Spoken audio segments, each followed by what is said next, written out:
Good morning everyone. I hope Gausia आप अभी meeting close कर दे रहे हैं और जो लोग अभी लेट एंटर करना चाहते हैं वो अभी लेट एंटर नहीं कर पाएंगे।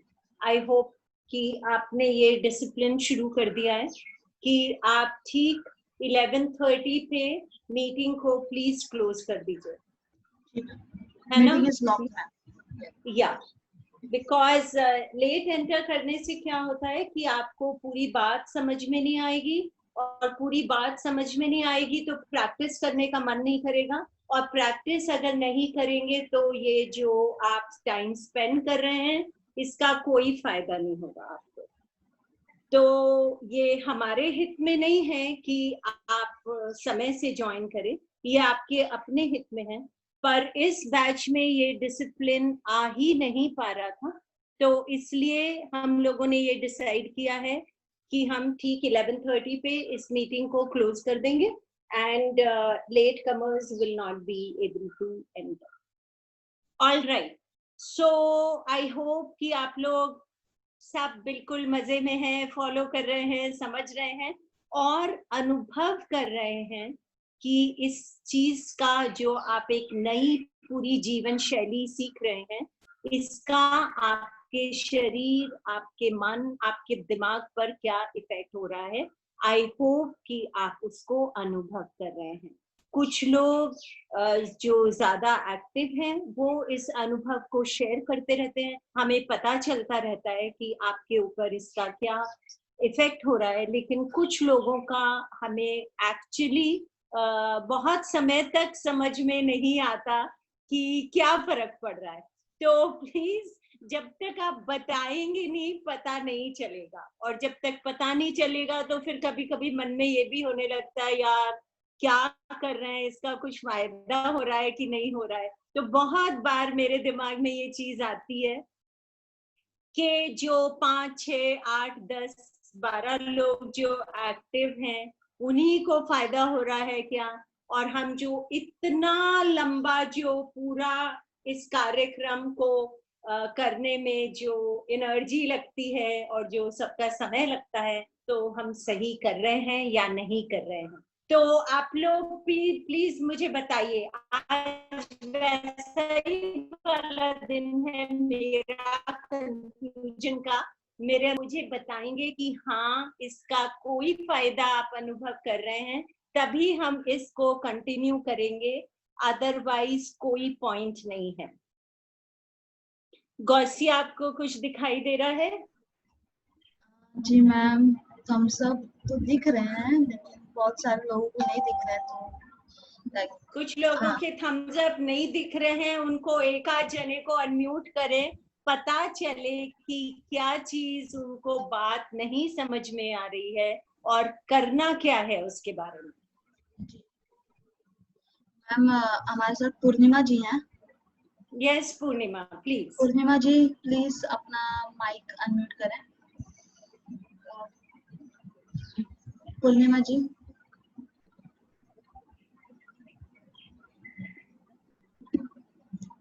आपको अपना माइक अनम्यूट करना पड़ेगा, जो माइक जैसा बना हुआ है उस पर क्लिक करिए। यस पूर्णिमा,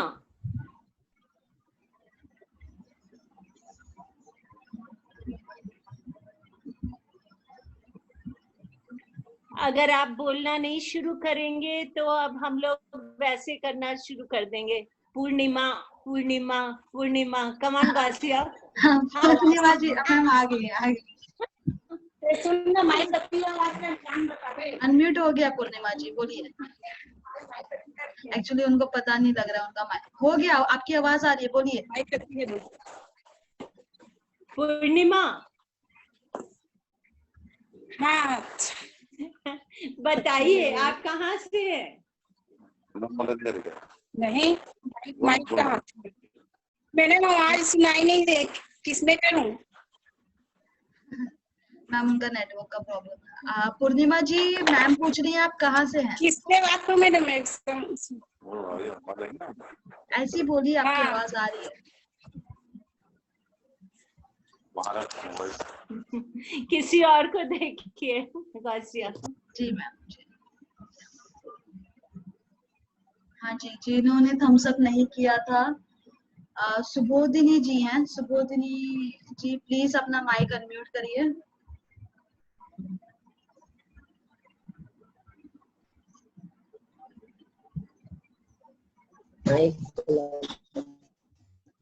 हाँ जी सुबोधिनी जी प्लीज बोलिए। हेलो। हाँ जी सुबोधनी बताइए। हाँ मेरे को अच्छा लगता है, मेरे को बहुत अच्छा लगता है। अच्छा तो बहुत अच्छी बात है। ये बताइए आपको फायदा क्या हो रहा है सुबोधनी? बहुत फायदा हो गया है, बहुत फायदा क्या? हुआ है, मेरे को बताओ बहुत फायदा हुआ है। क्या क्या जितने फायदा मेरा हो डर गया? होता है ना तो मैं सब करता है। हाँ कम हुआ है, डर होता था कम हुआ है, बहुत कम हुआ है, अरे वाह, कौन सा दर्द बहुत आपका कम कम हुआ हो गया? है।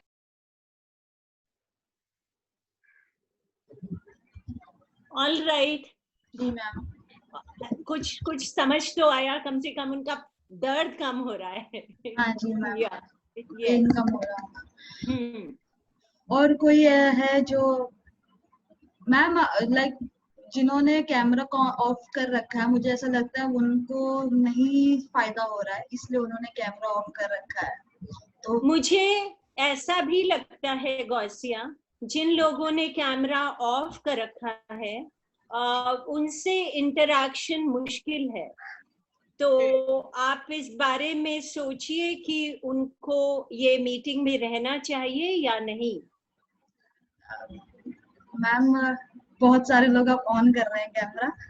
प्लीज ऑन करिए। आप खुद से सोचिए, अगर मैं अपना कैमरा ऑफ करके बोलूंगी तो आपको बात समझ में आएगी क्या ठीक से? नहीं ना। तो जैसे आपको मन करता है कि आप सब फैकल्टीज को देख के उनकी बात सुने, सबको देख के उनसे बात सुने, ऐसे ही हमारा भी मन करता है कि हम आपको देख के आपसे बात करें।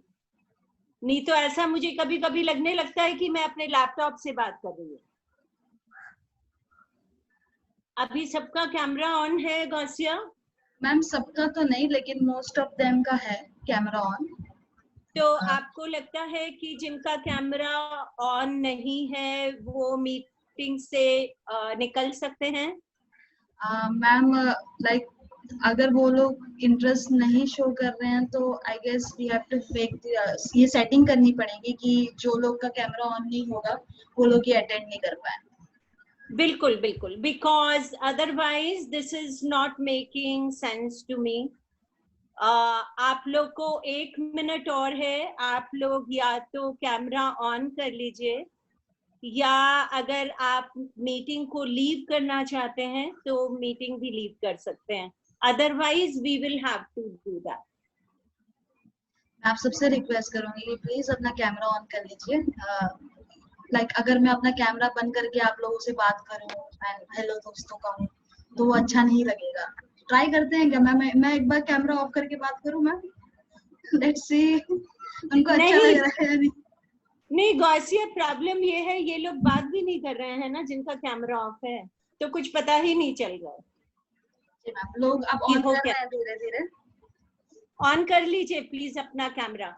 All right, so I hope कि आप लोग सब फॉलो कर रहे हैं, समझ रहे हैं, और अभी ये बात आपको अच्छे से समझ में आ गई है कि हम जो यहाँ पे सेशंस कर रहे हैं, जो खाने पीने के ऊपर है, जो सांस लेने के ऊपर है, या जो आपके सोचने के तरीके के ऊपर है, वो सेशंस इसलिए हो रहे हैं क्योंकि खाने पीने से, सांस लेने के तरीके से और सोचने के तरीके से हम अपने शरीर के अंदर एसिडिटी को क्रिएट करते हैं।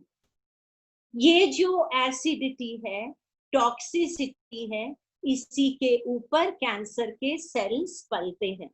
तो अगर हमको शरीर से कैंसर को हमेशा के लिए भगा देना है, उससे छुटकारा पा लेना है, तो सबसे अच्छा तरीका है कि हम उस चीज को ही खत्म कर दें जिसके ऊपर कैंसर के सेल्स पलते हैं। तो इसलिए हम जो ये टॉक्सिसिटी है शरीर की, हम इसी को खत्म कर देते हैं ताकि कैंसर के सेल्स को पलने के लिए कुछ रहे ही नहीं रिसोर्स। और ये टॉक्सिसिटी को कम करने के लिए, खत्म करने के लिए सबसे इफेक्टिव तरीका वही है कि जो आप खाना खा रहे हैं उससे एसिडिटी ना हो, जिस समय पे आप खाना खा रहे हैं उससे एसिडिटी ना हो, जिस भाव से खा रहे हैं उससे एसिडिटी ना हो। क्योंकि कौन से खाने से एसिडिटी होती है? जो खाना ठीक से पचता नहीं है उससे एसिडिटी हो जाती है। तो हमें खाना वही खाना है जो सही से पचे, ऐसे समय पे खाना है जो वो सही से पचे, और ऐसे से खाना है जो सही से पचे। और डिटेल में ये सारी बातें आपको जनिता मैम ने, सांस ले रहे हैं चाहे वो योगा आसन के थ्रू है या प्राणायाम के थ्रू है, ऑक्सीजन हमारे शरीर के अंदर एसिडिटी को काटती है, टॉक्सिसिटी को खत्म करती है। तो जैसे जैसे ऑक्सीजन बढ़ती रहती है वैसे वैसे टॉक्सिसिटी शरीर के अंदर कम होती रहती है। तो अपने शरीर के अंदर ऑक्सीजन ज्यादा से ज्यादा जानी चाहिए, नेचुरल तरीके से ज्यादा जानी चाहिए ताकि टॉक्सिसिटी कम हो। और ऐसे ही हमारा जो सोचने का तरीका है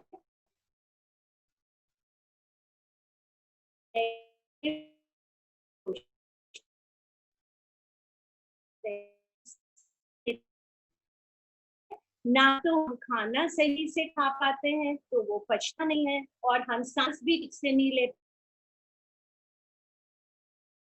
सोच रहा हूँ उससे मैं अपने पूरे शरीर को, अपने दिमाग को, अपने मन को, अपनी आत्मा को मैं ब्लेस कर रहा हूँ या मैं अब्यूज कर रहा हूँ, मैं उसको आशीर्वाद दे रहा हूँ या मैं उसको गाली दे रहा हूँ।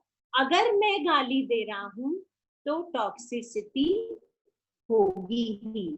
मेरे लिए क्या अच्छा है, ऐसा सोचना मेरे लिए अच्छा है क्या? दूसरे को अभी छोड़ दीजिए कि मैं उसकी ठीक कर दूंगा, मैं उसका ये कर दूंगा, मैं वो कर दूंगा, वो छोड़ दीजिए। इस तरह से सोचना मेरे लिए अच्छा है क्या?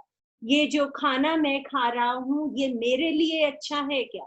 जिस समय पे मैं खा रहा हूँ मेरे लिए अच्छा है क्या? और मैं जिस तरह से सुबह से रात तक अपनी जिंदगी को कंडक्ट कर रहा हूँ वो मेरे लिए, मेरे शरीर के लिए, मेरे स्वास्थ्य के लिए अच्छा है या नहीं है। तो सिर्फ वही करिए जो आपके लिए, अपने लिए अच्छा है। तो हम लोग कोशिश कर रहे हैं आपको वो सब चीजें सिखाने की, बताने की। आप क्वेश्चन पूछिए, अनुभव करिए, प्रैक्टिस करिए। So thank you so much. Videos देखते रहिए, उसमें छोटी छोटी अलग अलग बातें आती रहती हैं। हमने जो अभी 24 तारीख को सेमिनार किया वो भी हमने पोस्ट कर दिया है, देखिए, उस पे कमेंट करिए और साथ में बने रहिए, अपना वीडियो ऑन रखिए और सही टाइम पे मीटिंग को ज्वाइन करिए। Thank you so much. Shambhavi आप हमारे साथ हैं? शांभवी? हाँ जी, I'm here.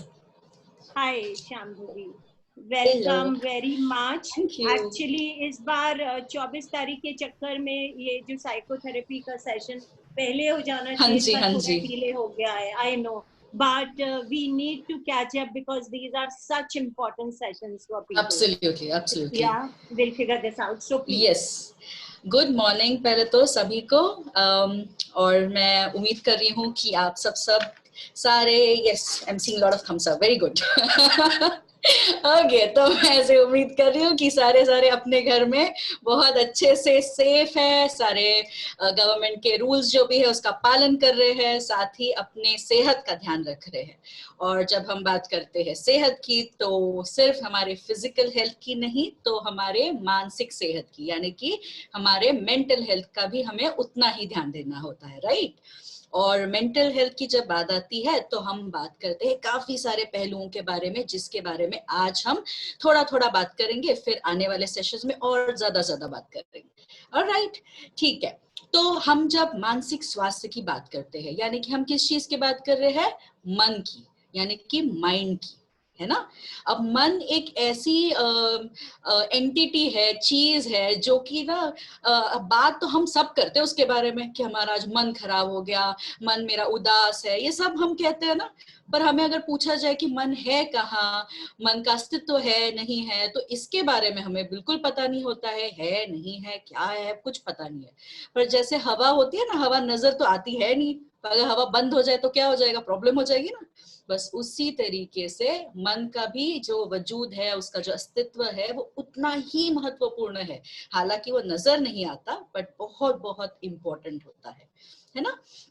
तो मन हम जब कहते हैं कि इम्पोर्टेंट क्यों है, तो पहले तो इसको ऐसे समझते हैं कि जैसे कंप्यूटर होता है ना हम सबके पास, तो कंप्यूटर में दो चीजें होती है। एक होता है वो जो हमें दिखता है ना, नजर आता है ऊपर ऊपर से डब्बा, वो क्या होता है? वो होता है उसका हार्डवेयर वाली चीजें होती है। और उसके अंदर कुछ जो जाता है उसे हम कहते हैं सॉफ्टवेयर। जो ये सॉफ्टवेयर जो होता है ना, वो हमारे कंप्यूटर में चलता है, और फिर हमारा ये हार्डवेयर और सॉफ्टवेयर साथ में मिलके हम हमारा काम कर पाते हैं कंप्यूटर्स पर। अब मान लीजिए कि ये जो सॉफ्टवेयर है ना, इसमें वायरस लग जाए या ये खराब हो जाए, तो क्या होगा? कंप्यूटर थोड़ा बहुत चलेगा, पर वो उतने अच्छे से नहीं चलेगा, उतनी उसकी जितनी क्षमता है उतना वो काम नहीं करेगा जितना वो कर पाता है। तो ऐसे में हम क्या करते हैं? ऐसे में हम उसमें से जो वायरस है वो निकाल देते हैं, नया वाला सॉफ्टवेयर डाल देते हैं, रीबूट कर लेते हैं। तो ये सारी चीजें हम करते हैं, किस लिए करते हैं? ताकि हमारा सॉफ्टवेयर ठीक हो जाए और हमारा हार्डवेयर अच्छे से काम करे। अगर इसी उदाहरण को सामने रखते हुए अगर हम समझे, तो हमारा जो शरीर है ना, ये कुछ वो हार्डवेयर की तरह है, और ये जो मन है हमारा, वो सॉफ्टवेयर की तरह है। इन दोनों को साथ में काम करना बेहद जरूरी है, और साथ में काम करने के लिए क्या चाहिए हमें? कि दोनों हेल्दी हो, स्वस्थ हो। जब स्वस्थ होंगे तो ये एक दूसरे के लिए अच्छे से फायदा देंगे। अगर इन दोनों में से अगर कोई भी थोड़ा बहुत सही नहीं चल रहा हो, तो वो गाड़ी आगे नहीं बढ़ पाएगी, है ना। जैसे साइकिल के दो पहिए होते हैं, एक साइकिल का पहिया अगर पंक्चर हो तो आगे वाला कितना खींचेगा? कहीं ना कहीं तो साइकिल गिर पड़ेगी ना। बस उसी तरीके से ये दोनों जो पहलू है, यानी कि आपका फिजिकल हेल्थ और आपका जो मानसिक स्वास्थ्य है, यानी कि मेंटल हेल्थ, ये दोनों चीजों को साथ में और अच्छे से काम करना बेहद ज्यादा जरूरी होता है। ठीक है। जब हम बात करते हैं मानसिक स्वास्थ्य की या मन की, तो यहाँ पर ना दो पहलू है जो कि बहुत इंपॉर्टेंट है, जो उसकी मन से जुड़े हुए। पहला है हमारे इमोशंस, यानी कि भाव। जो हम भाव, जज्बा, जो हम कहते हैं ना, जो इमोशंस हम फील करते हैं वो। और दूसरा जो होता है वो है विचार हमारे, यानी कि हमारे थॉट्स। ये दो इंपॉर्टेंट चीजें हैं, और मैं कहूंगी कि ये दो ही जो है ये मन को ना अपना अस्तित्व देते हैं। ठीक है। इन दोनों के एब्सेंस में, ये दोनों अगर ना हो ना, तो मन का कोई वजूद ही नहीं रहता। तो इन दोनों का होना बहुत जरूरी है यहाँ पर। अब जब हम बात करते हैं इमोशंस और थॉट्स की, सबसे पहले तो मुझे ये बताइए, जब हम इमोशंस की बात करते हैं ना, तो जनरली ये इमोशंस हमें लगता है कि ये ही हमारे सारे जो मानसिक स्वास्थ्य की जो बीमारियां है या प्रॉब्लम्स है, ये सारा रिलेटेड किससे है? ये ना इन विचारों से, विचार नहीं, इमोशन से ही कनेक्टेड है। यानी कि मुझे बहुत बुरा लगता है पिछली बातें सोच के, या मुझे गुस्सा आता है, या मुझे आने वाले कल के बारे में जो टेंशन्स है उसके बारे में सोच के ना बहुत स्ट्रेस आता है। अब ये सारी चीजें क्या है? ये सारी चीजें इमोशंस है, फीलिंग्स है, भाव है। और हमें लगता है कि ये हमारा प्रॉब्लम है। अगर ये इमोशन ठीक हो जाए ना, यानी कि मेरा गुस्सा अगर थोड़ा कम हो जाए, तो मैं एकदम सही रहूंगी या रहूंगा। पर जो मेन इसमें प्रॉब्लम कैरेक्टर है, वो हमारा ये नहीं होता है, हमारे भाव नहीं होते हैं, पर वो क्या होता है? वो होते हैं इसके पीछे जो चलता है वो है विचार।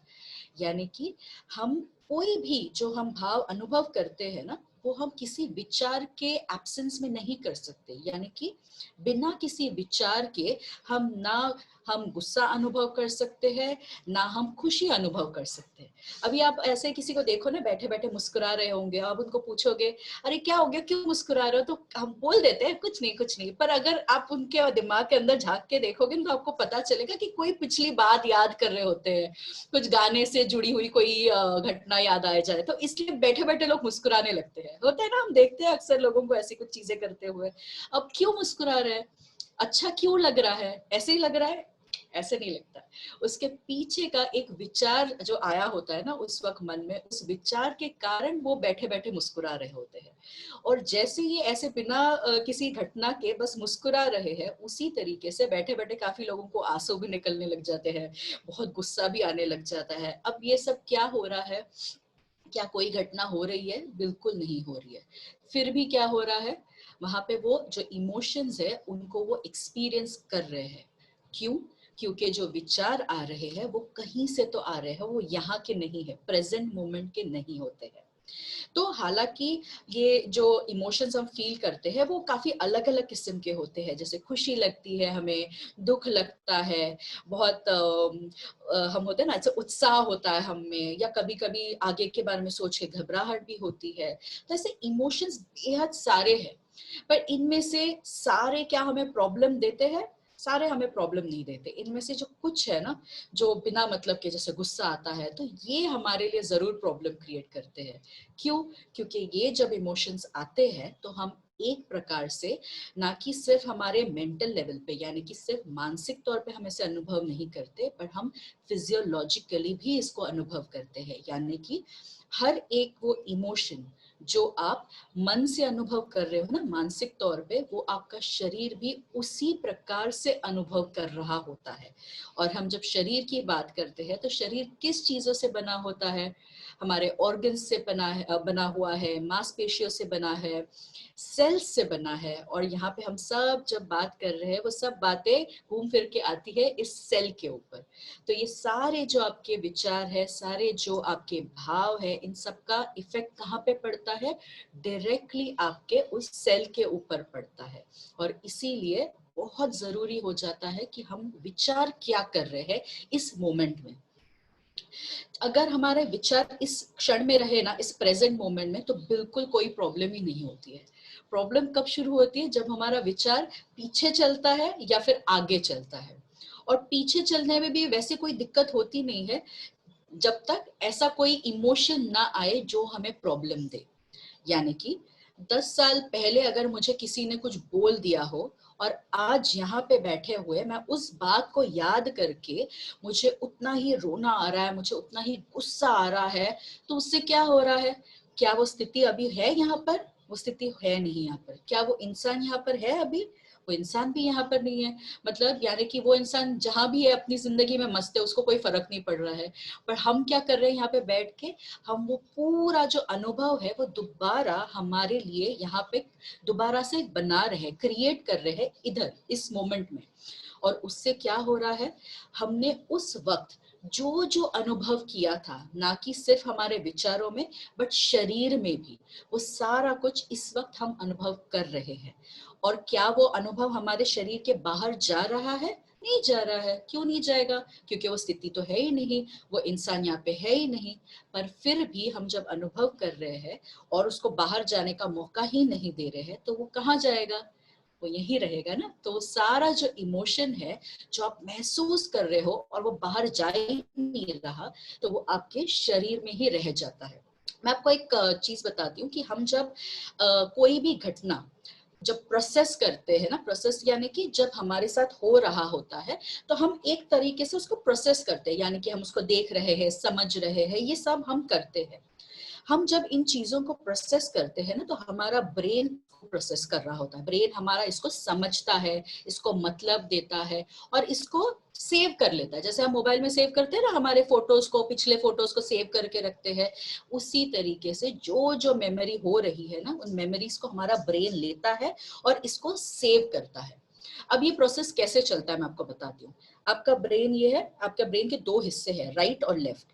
जो आपका ये राइट वाला हिस्सा है ना, ये हिस्सा हमारे जो जो ये सारे मेमोरीज आ रहे हैं इसको ले रहा है, और जब इनको लेता है तो इनको समझता है और इसको प्रोसेस करके इस तरफ डाल देता है लेफ्ट साइड में।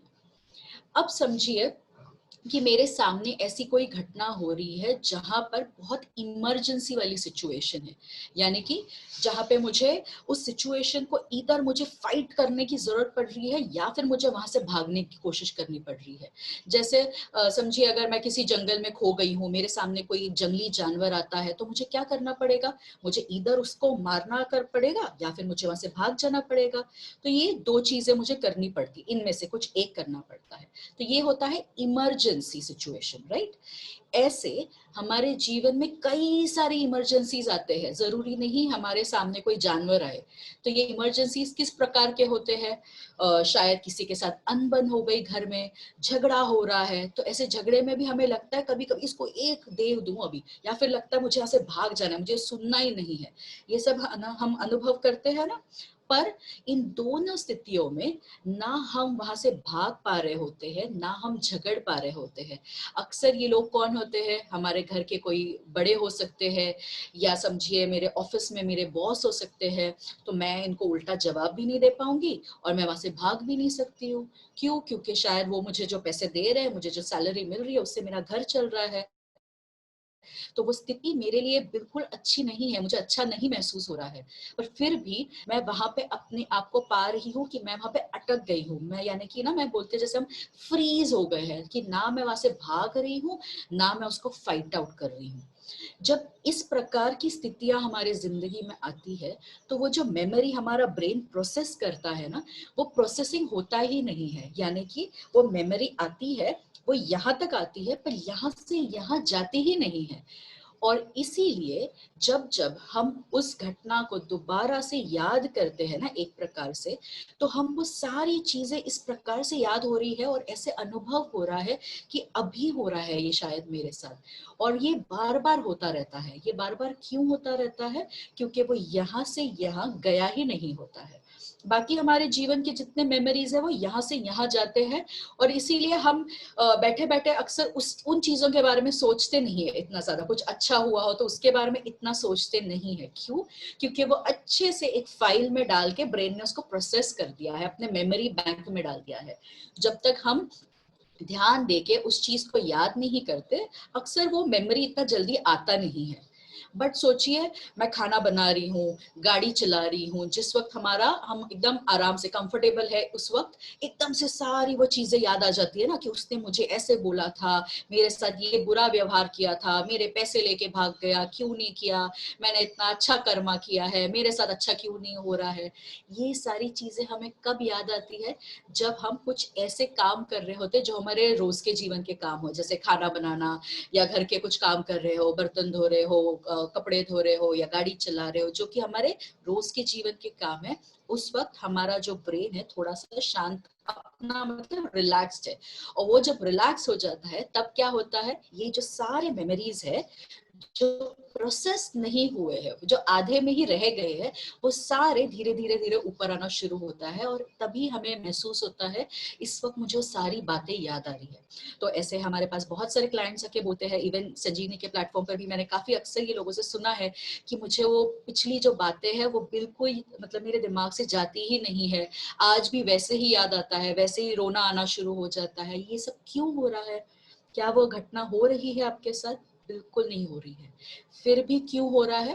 क्योंकि हमने उसको यहाँ से यहाँ प्रोसेस नहीं किया है। ठीक है, अब बात होती है फिर प्रोसेस करना कैसे है। दैट इज मोर इम्पोर्टेंट, कि चलो ये तो समझ लिया कि यहाँ पे अटक गया है, यहाँ से यहाँ गया नहीं है, इसके बाद हम करें क्या, इसको हमने प्रोसेसिंग कैसे करें। तो इसमें सबसे पहली एक चीज होती है जिसे मैं कहती हूँ कि एक टेप रिकॉर्डर की एक्सरसाइज मैं कहती हूँ इसको। टेप रिकॉर्डर देखा होगा, हमने बचपन में देखा होगा, ज्यादा करके आजकल इतने दिखते नहीं है। तो पुराने टाइम में हुआ करते थे, टेप रिकॉर्डर जैसा एक बॉक्स होता था जिसमें आप कैसेट डालो और उसमें ना काफी ऊपर सारे बटन्स होते थे। प्ले का बटन था, जैसे प्ले आप दबा दो तो वो कैसेट चलने लग जाती थी, रिवाइंड करो तो वो पीछे जाती थी, फॉरवर्ड करो तो वो आगे चलती थी। तो बस वो जो टेप रिकॉर्डर का डब्बा था ना, बस आपने ऐसी कल्पना करनी है कि आप वो टेप रिकॉर्डर का डब्बा हो खुद, ठीक है, इस सिचुएशन में। तो जब मैं एक टेप रिकॉर्डर का डब्बा हूँ, यानी कि मेरे पास वो सारे कंट्रोल वाले बटन है। मेरे पास कौन से बटन है? मेरे पास रिवाइंड का बटन है, मेरे पास फॉरवर्ड का बटन है, मेरे पास पॉज का बटन है। तो जब मुझे सबसे पहले अनुभव हो जाए कि हाँ मुझे इस वक्त कुछ गड़बड़ लग रहा है, मुझे अच्छा नहीं लग रहा है, तो सबसे पहले मैं क्या करूंगी, मैं दबाऊंगी पॉज। पॉज यानी कि उस मोमेंट को, उस क्षण को, उस विचार को पॉज करिए सबसे पहले। जैसे ही आप उसको पॉज करेंगे, फिर आपने क्या करना है, आपने देखना है कि मुझे अब क्या महसूस हो रहा है। क्या मुझे गुस्सा आ रहा है, क्या मुझे डर लग रहा है, क्या मुझे बेचैनी हो रही है। तो जब आप पॉज करते हो ना, तब आपको अच्छे से समझ जाता है कि हो क्या रहा है। जैसे ही आपको ये समझ आएगा कि मुझे कौन सा वाला जो भाव है वो मुझे अनुभव हो रहा है इस वक्त, उस हिसाब से आपने रिवाइंड या फॉरवर्ड करना है। यानी कि अगर मुझे लग रहा है कि मुझे गुस्सा आ रहा है, तो मुझे गुस्सा कब आता है? मुझे गुस्सा तब आता है जब मुझे पिछली बातें याद आती है। मुझे गुस्सा आने वाले कल को लेके कभी नहीं आएगा। आने वाले कल के बारे में हमें क्या आता है? हमें डर लगता है, हमें घबराहट होती है, बेचैनी होती है, क्योंकि हमें पता नहीं होता है आगे क्या होने वाला है। तो जब ये महसूस हो, उसका मतलब है कि हमारे विचार जो है वो इधर नहीं आगे चल रहे समय से। तो अगर पीछे चल रहे हैं तो हमने क्या करना है, फॉरवर्ड करना है। उसको फॉरवर्ड करिए और उसको दोबारा इस मोमेंट में लेके आइए, इस क्षण में लेके आइए। अगर आगे चल रहे हैं तो हम क्या करेंगे, उसको रिवाइंड करेंगे और पीछे लेके आएंगे और इस मोमेंट में लेके आएंगे। ये जो कल्पना वाली शक्ति है ना आपकी, ये समझिए कि ये आपके लिए एक वरदान है। आप चाहो तो आप कुछ भी सोच सकते हो कि आप क्या हो। ये सिर्फ हमें है और किसी के पास नहीं है, ना जानवरों को है, ना पेड़ पौधों के पास है, सिर्फ हमारे पास, इंसानों के पास ये एक शक्ति है, जिसे हम कहे तो ना मैजिक, जिसे कहे ये मैजिकल शक्ति है। आप जो चाहो वो सोच सकते हो कि हाँ मैं ये हूँ। तो अगर आप चाहो तो आप ये आराम से अपने आप को विजुअलाइज कर सकते हो कि हाँ मैं एक टेप रिकॉर्डर हूँ और मेरे पास ये कंट्रोल्स है सारे। कंट्रोल यानी कि ये मेरे हाथ में है कि मैं इसको पॉज करूं, इसको आगे लेके जाऊं या पीछे लेके जाऊं। और एक कल्पना वाली जो शक्ति है ना, इसमें बहुत ज्यादा ताकत होती है। इसीलिए उसको एकदम ध्यान से कहाँ आपको इन्वेस्ट करना है, कहाँ वो एनर्जी, वहां वो शक्ति आपको कहाँ लगानी है, उस पर बहुत ध्यान दीजिए किन चीजों में आपको लगानी है शक्ति को। ठीक है, तो ये होगी आपकी पहली एक्सरसाइज। एक्सरसाइज क्यों? क्योंकि इसको आपको जितना आप ज्यादा करोगे उतना आपको वो एकदम इजी हो जाएगा आपके लिए करना। सोचते वक्त अभी लग सकता है कि ये काम करेगा या नहीं करेगा, ऐसे थोड़ी ना होता है, ये सब हमें लगता है, पर ये जब आप करना शुरू करोगे तो आपको भी अनुभव आना शुरू होगा कि इसका फायदा बहुत ज्यादा होता है हमें, जब हम ये अपने आप को इमेजिन करते हैं और स्टॉप, रिवाइंड, पॉज, प्ले, ये सारे कंट्रोल्स आपके पास है मान लीजिए, और इसको काम करिए इसके ऊपर, इस टेक्निक के ऊपर। ठीक है, इसको जितना आप करोगे थोड़े समय के बाद ये खुद से ऑटोमेटिक मोड में खुद से शुरू हो जाएगा हमेशा। आपको ज्यादा उसमें एफर्ट डालने की जरूरत नहीं पड़ेगी। तो ये है आपकी पहली टेक्निक। दूसरी टेक्निक जो है जिसे मैं कहती हूँ जर्नलिंग। जर्नलिंग यानी कि लिखना। अब लिखना जो है ना, अक्सर लोग कहते हैं कि हाँ हम तो लिखते हैं, हम रोज कविताएं लिखते हैं, शायरी लिखते हैं, कहानियां लिखते हैं, या कुछ अच्छा मोबाइल में कुछ मैसेज आ जाए अच्छा लगे तो वो भी लिख के ले लेते हैं, वो सब ठीक है। पर जब हम जर्नलिंग यानी कि डायरी लिखने वाली जो हैबिट है, वो हम हमारे मानसिक स्वास्थ्य के लिए एक एक्सरसाइज के तौर पे अगर हम उसे करें, तो वो और आपका रोज के जीवन का जो लिखना है उन दोनों को साथ में बिल्कुल मत लाइएगा। यानी कि जब आप डायरी लिख रहे हो तो आपका काम सिर्फ डायरी लिखना है, उस डायरी में आप शायरी, पोएम्स वो सब नहीं करोगे। वो आपका दूसरा हो सकता है, आप दिन में वो कर भी सकते हो, नो प्रॉब्लम विद दैट। पर अगर मैंने आज शायरी लिखी है तो मैं आज डायरी नहीं लिखूंगी, ये नहीं हो सकता। तो ये आपको करना ही करना है। ठीक है, अब डायरी को कैसे लिखा जाए? एक इसका तरीका ये है कि आप एक सेपरेट डायरी बना लीजिए, यानी कि एक सेपरेट नोटबुक अपने लिए बना लीजिए जिसमें आप सिर्फ अपना जर्नलिंग या डायरी एंट्री करेंगे। इस डायरी को और कहीं प्लीज मत इस्तेमाल करिएगा, ठीक है। आप चाहो तो इस डायरी को एक नाम भी दे सकते हो। जैसे मैं जब बचपन में मैं करती थी तो मैं उसको एक डायरी को एक नाम दे देती थी। जब उसको नाम दो तो ऐसे लगता है हाँ किसी अपने दोस्त से सहेली से बात कर रहे हो। तो अगर आप चाहो तो आप कर सकते हो, अगर ना देना चाहो तो मत करिए। तीसरा, जब आप डायरी लिखते हो तो हमने क्या लिखना है? हमने लिखना है हमारे विचार, यानी कि उस क्षण में, उस मोमेंट में आपके दिमाग में क्या आ रहा है, आपके मन में जो जो विचार आ रहे हैं, आपको बस उसको पेपर पे डाल देना है। बस आपको उस विचार के बारे में बिल्कुल सोचना नहीं है, और सोचने से मेरा मतलब है आपको उसको एनालाइज नहीं करना है। एनालाइज यानी कि हम ऐसे देखते हैं ना, हम विचार भी करते हैं तो हमें लगता है हाँ ये क्या मैं सोच रही हूँ, बिल्कुल गंदा सोच है, ऐसा नहीं सोचना चाहिए। ये सब जो है ना, ये हमने नहीं करना है। जो सोच आ रहा है उसको बस आपको पेपर पे लिखना है। बस वो सही है, गलत है, क्यों आया, ऐसे नहीं सोचना चाहिए, ये सब आपको बिल्कुल उस वक्त नहीं सोचना है, ठीक है। आपको बस वो लिख देना है पेपर पर, ठीक है। इसके बाद नेक्स्ट स्टेप आपने जो करनी है, ज्यादा करके जब आप ये जर्नलिंग की एक्टिविटी करेंगे ना, तो एक टाइमर लगाइएगा अपने लिए, यानी कि 20 minute is a good time.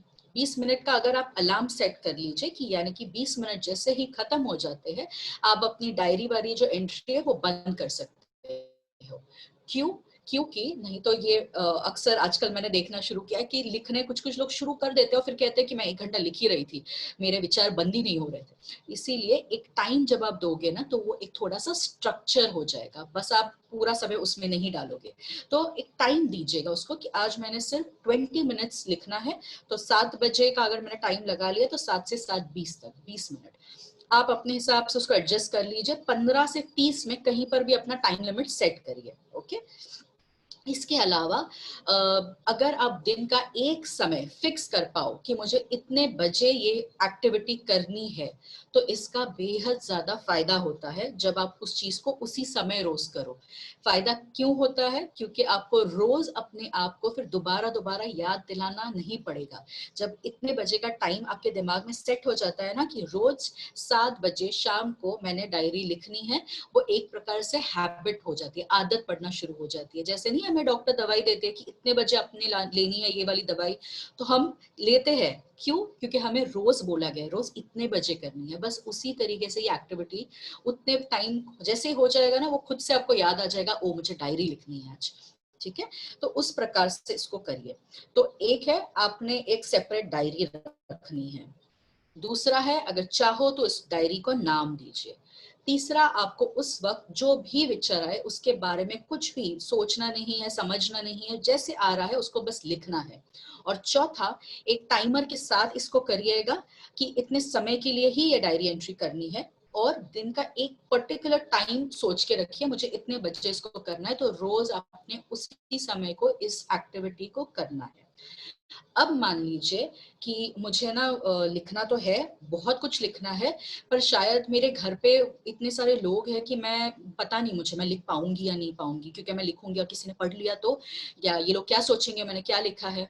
अगर ऐसा लगता है आपको तो उस केस में डायरी ना मेंटेन करिए, फिर पेपर पे लिखना शुरू करिए। उस पेपर को फेंक दीजिए, वो भी चलेगा, नो प्रॉब्लम। बट लिखना जरूरी है। और लिखना हम क्यों कर रहे हैं? क्योंकि हमको सारे जो इधर अटके हैं ना वो चीजें, उन सबको प्रोसेस करना है। हमने यहाँ से यहाँ उसको मेमोरी में डाल देना है, मतलब यहाँ से हिलाना है बस। यहाँ पे वो फाइल अप करके रखे है ना इतने सारे फाइल्स, उसको बस साफ कर रहे हैं हम लोग, और कुछ नहीं कर रहे हैं। आप जितना उसको साफ करना शुरू करोगे, आपको अपने जो इमोशंस होते हैं, भाव जो एकदम से कभी भी आ जाते हैं ना, वो सारों में आपको फर्क आना शुरू दिखेगा। इसीलिए आपने डायरी एंट्री वाली एक्सरसाइज करनी है, ठीक है। अगर आपको लगता है कि लगता नहीं, अगर ऐसा आपके साथ है कि आपका जो डोमिनेंट हैंड है, यानी कि आप जिस हाथ से लिखते हैं, अगर आप राइट हैंडेड हो या लेफ्ट हैंडेड हो, जिस भी हाथ से आप लिखते हो, उस हाथ में अगर कोई दिक्कत है, अगर चोट लगी है या और कुछ प्रॉब्लम है, एम्प्यूटेड है, ऐसे केस में आप अपना जो भी है उसको रिकॉर्ड कर सकते हो अपने मोबाइल में, वो चलेगा।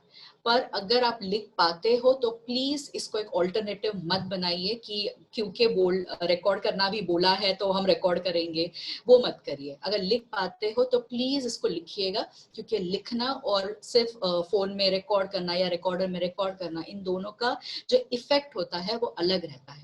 तो अनलेस आपको बिल्कुल लिखा नहीं जाता है आपसे, तो फिर आप रिकॉर्ड करिए, पर उसके अलावा अगर लिख पाते हो तो उससे बेहतरीन कोई टेक्निक नहीं है। तो प्लीज इसको लिखिएगा, इसका बेहद ज्यादा फायदा होता है। तो ये आपको शुरू आप जब करोगे तो आपको उसका अनुभव आना शुरू होगा।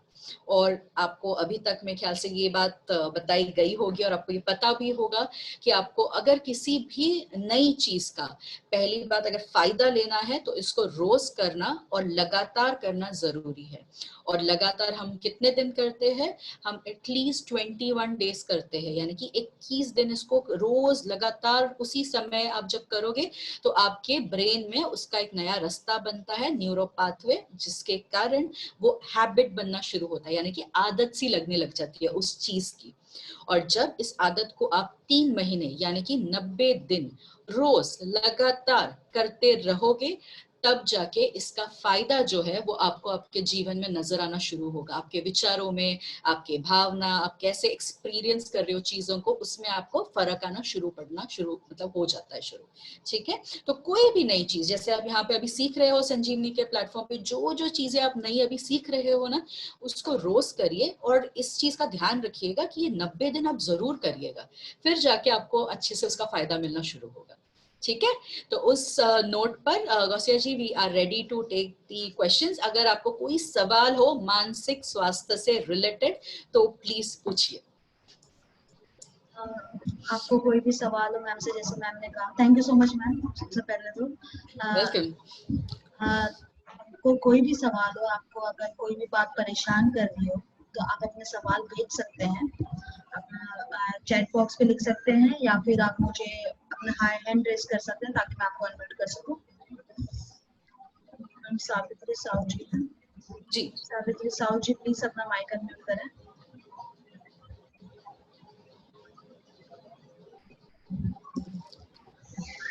हेलो जी, हेलो मैम, नमस्ते।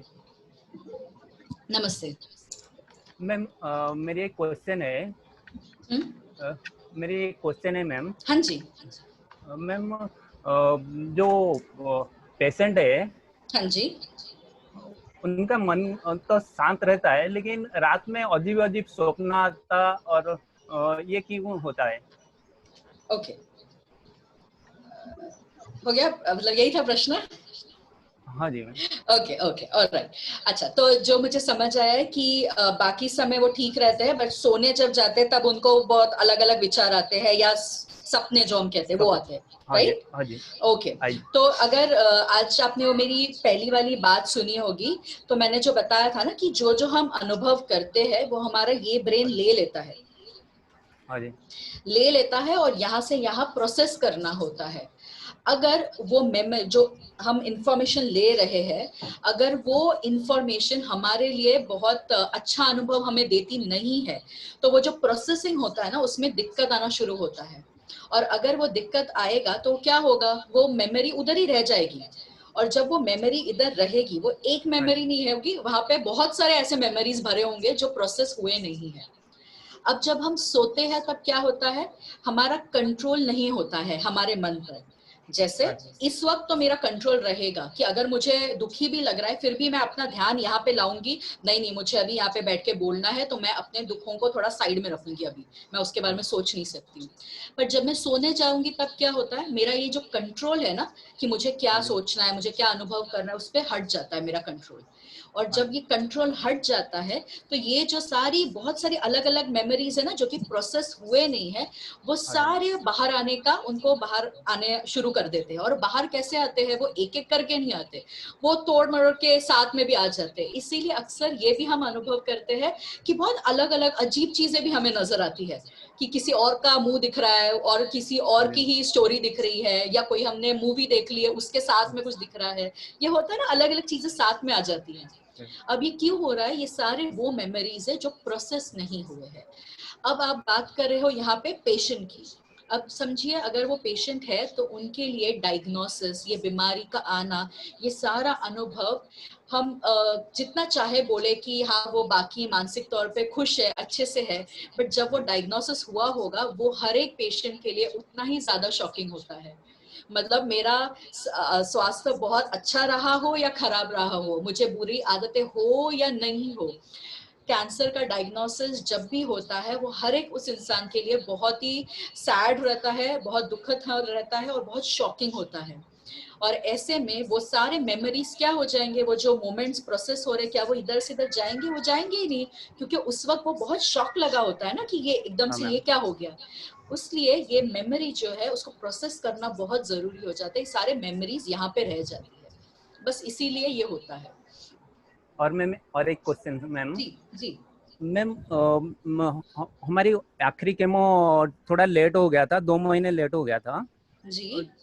जो कि बाल तो आ गया था, थोड़े थोड़े बाल आ गया था, उसके बाद फिर ही बाल हेयर फॉल होना शुरू हो गया, तो इसमें फिर दोबारा आएगा नहीं, ऐसे ही रहेगा? हाँ सावित्री साहू जी, सर ने मैम ने जैसे मेंशन किया था पहले भी कि आपको कोई दिमागी परेशानी है उसको सवाल, और जहाँ तक की बाल की बात है वो टेंशन मत लीजिए, वो वापस आ जाएंगे। ठीक है, thank you ma'am, thank you. Ma'am हमारा नेक्स्ट क्वेश्चन लेते हैं जयंती पाल जी की तरफ से। जयंती पाल जी प्लीज अपना सवाल पूछिए। Good afternoon ma'am. Good hello. Afternoon. Yes जी जयंती जी।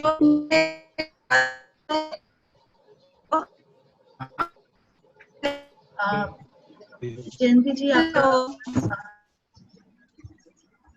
Ma'am are you able to hear? Hello. हाँ जयंती जी आपकी आवाज कट रही है। हाँ जी आवाज आ रही है मैम? हेलो जयंती जी मैं आपसे रिक्वेस्ट करूंगी, मैं आपसे रिक्वेस्ट करूंगी कि आप अपना सवाल कमेंट चैट पे भेज दें। मेरी आवाज नहीं जा रहा है मैम? बहुत स्टक हो रही है आपकी आवाज, आप प्लीज अपना।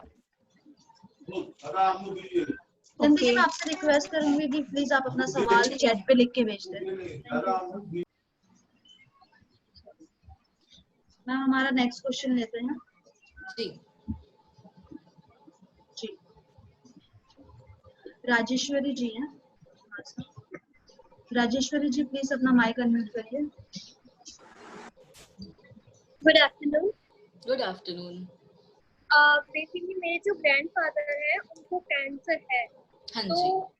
तो वो ना दिन भर पता नहीं कुछ गड़बड़ करते रहते हैं। आई थिंक उनको अपना बैक मेमोरीज याद आ रहा है, तो इसका कुछ प्रॉब्लम है, वो खाते भी नहीं है एंड वो थोड़ा गड़बड़ करते हैं कि हाँ उनको अपना पास्ट याद आ रहा है। तो इसका कोई क्योर है क्या?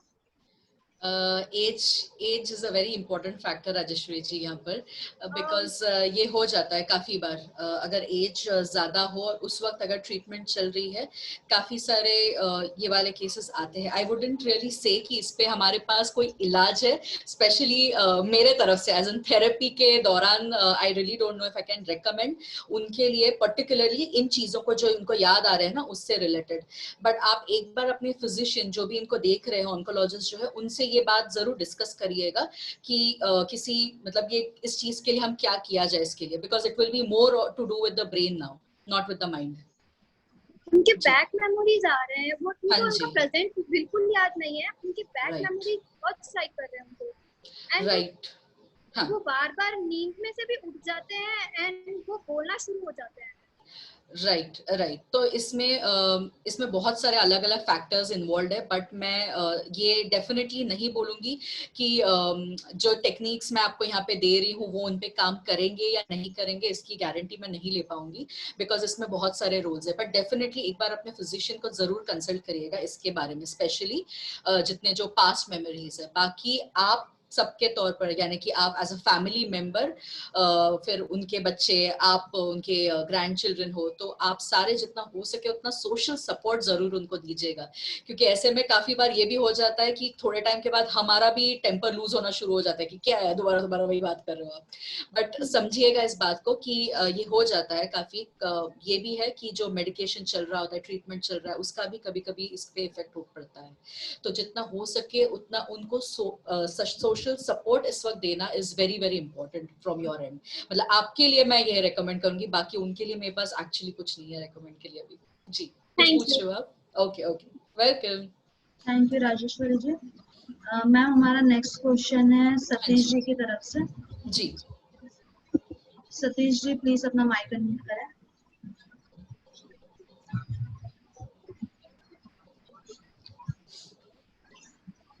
हाँ जी सतीश जी।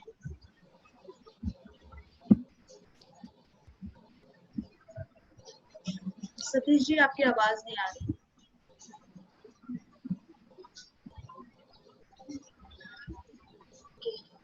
मैम हम नेक्स्ट क्वेश्चन लेते हैं, since उनकी आवाज नहीं आ रही है। अनीता जी हैं। जी अनीता जी प्लीज अपना माइक अनम्यूट करें। अनीता मोदी जी।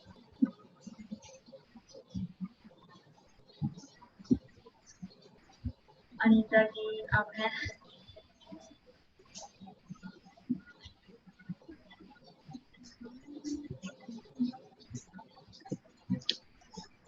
सिंस हमारा नेक्स्ट क्वेश्चन भी लेना है, नेक्स्ट सेशन भी लेना है, तो हम आगे बढ़ते हैं।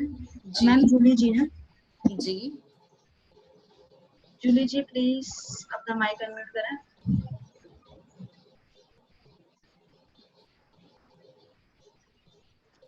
जूली जी। जयंती पाल जी आपका नेटवर्क का इशू है, तो मैं रिक्वेस्ट करूंगी आप अगर क्वेश्चन यहाँ पे चैट पे लिख के भेज दें। हाँ जी जूली जी प्लीज सवाल कीजिए। हेलो, ये पूछिए मैम, मेरा ना मेरे को दिखाना था 3 महीने बाद अप्रैल में, तो मैं अब कब जाके दिखाऊं, ये पूछना है मेरे को। हाँ जूली जी, जैसे कि मैम ने शुरू में ही कहा था कि ये मानसिक मेंटल हेल्थ, दिमागी हेल्थ को लेके जो भी सवाल है उसको पूछा जाए, जो ट्रीटमेंट को लेके हैं वो जब डॉक्टर आएंगे तब पूछा जाए प्लीज। एंड आपके जो काउंसलर हैं उनसे प्लीज एक बार कांटेक्ट करें, वो आपको अच्छी तरीके से गाइड कर पाएंगे इस चीज के लिए। मैम लास्ट क्वेश्चन लेते हैं। जयश्री जी हैं। जयश्री जी प्लीज अपना माइक अनम्यूट करें। जयश्री वैरागी।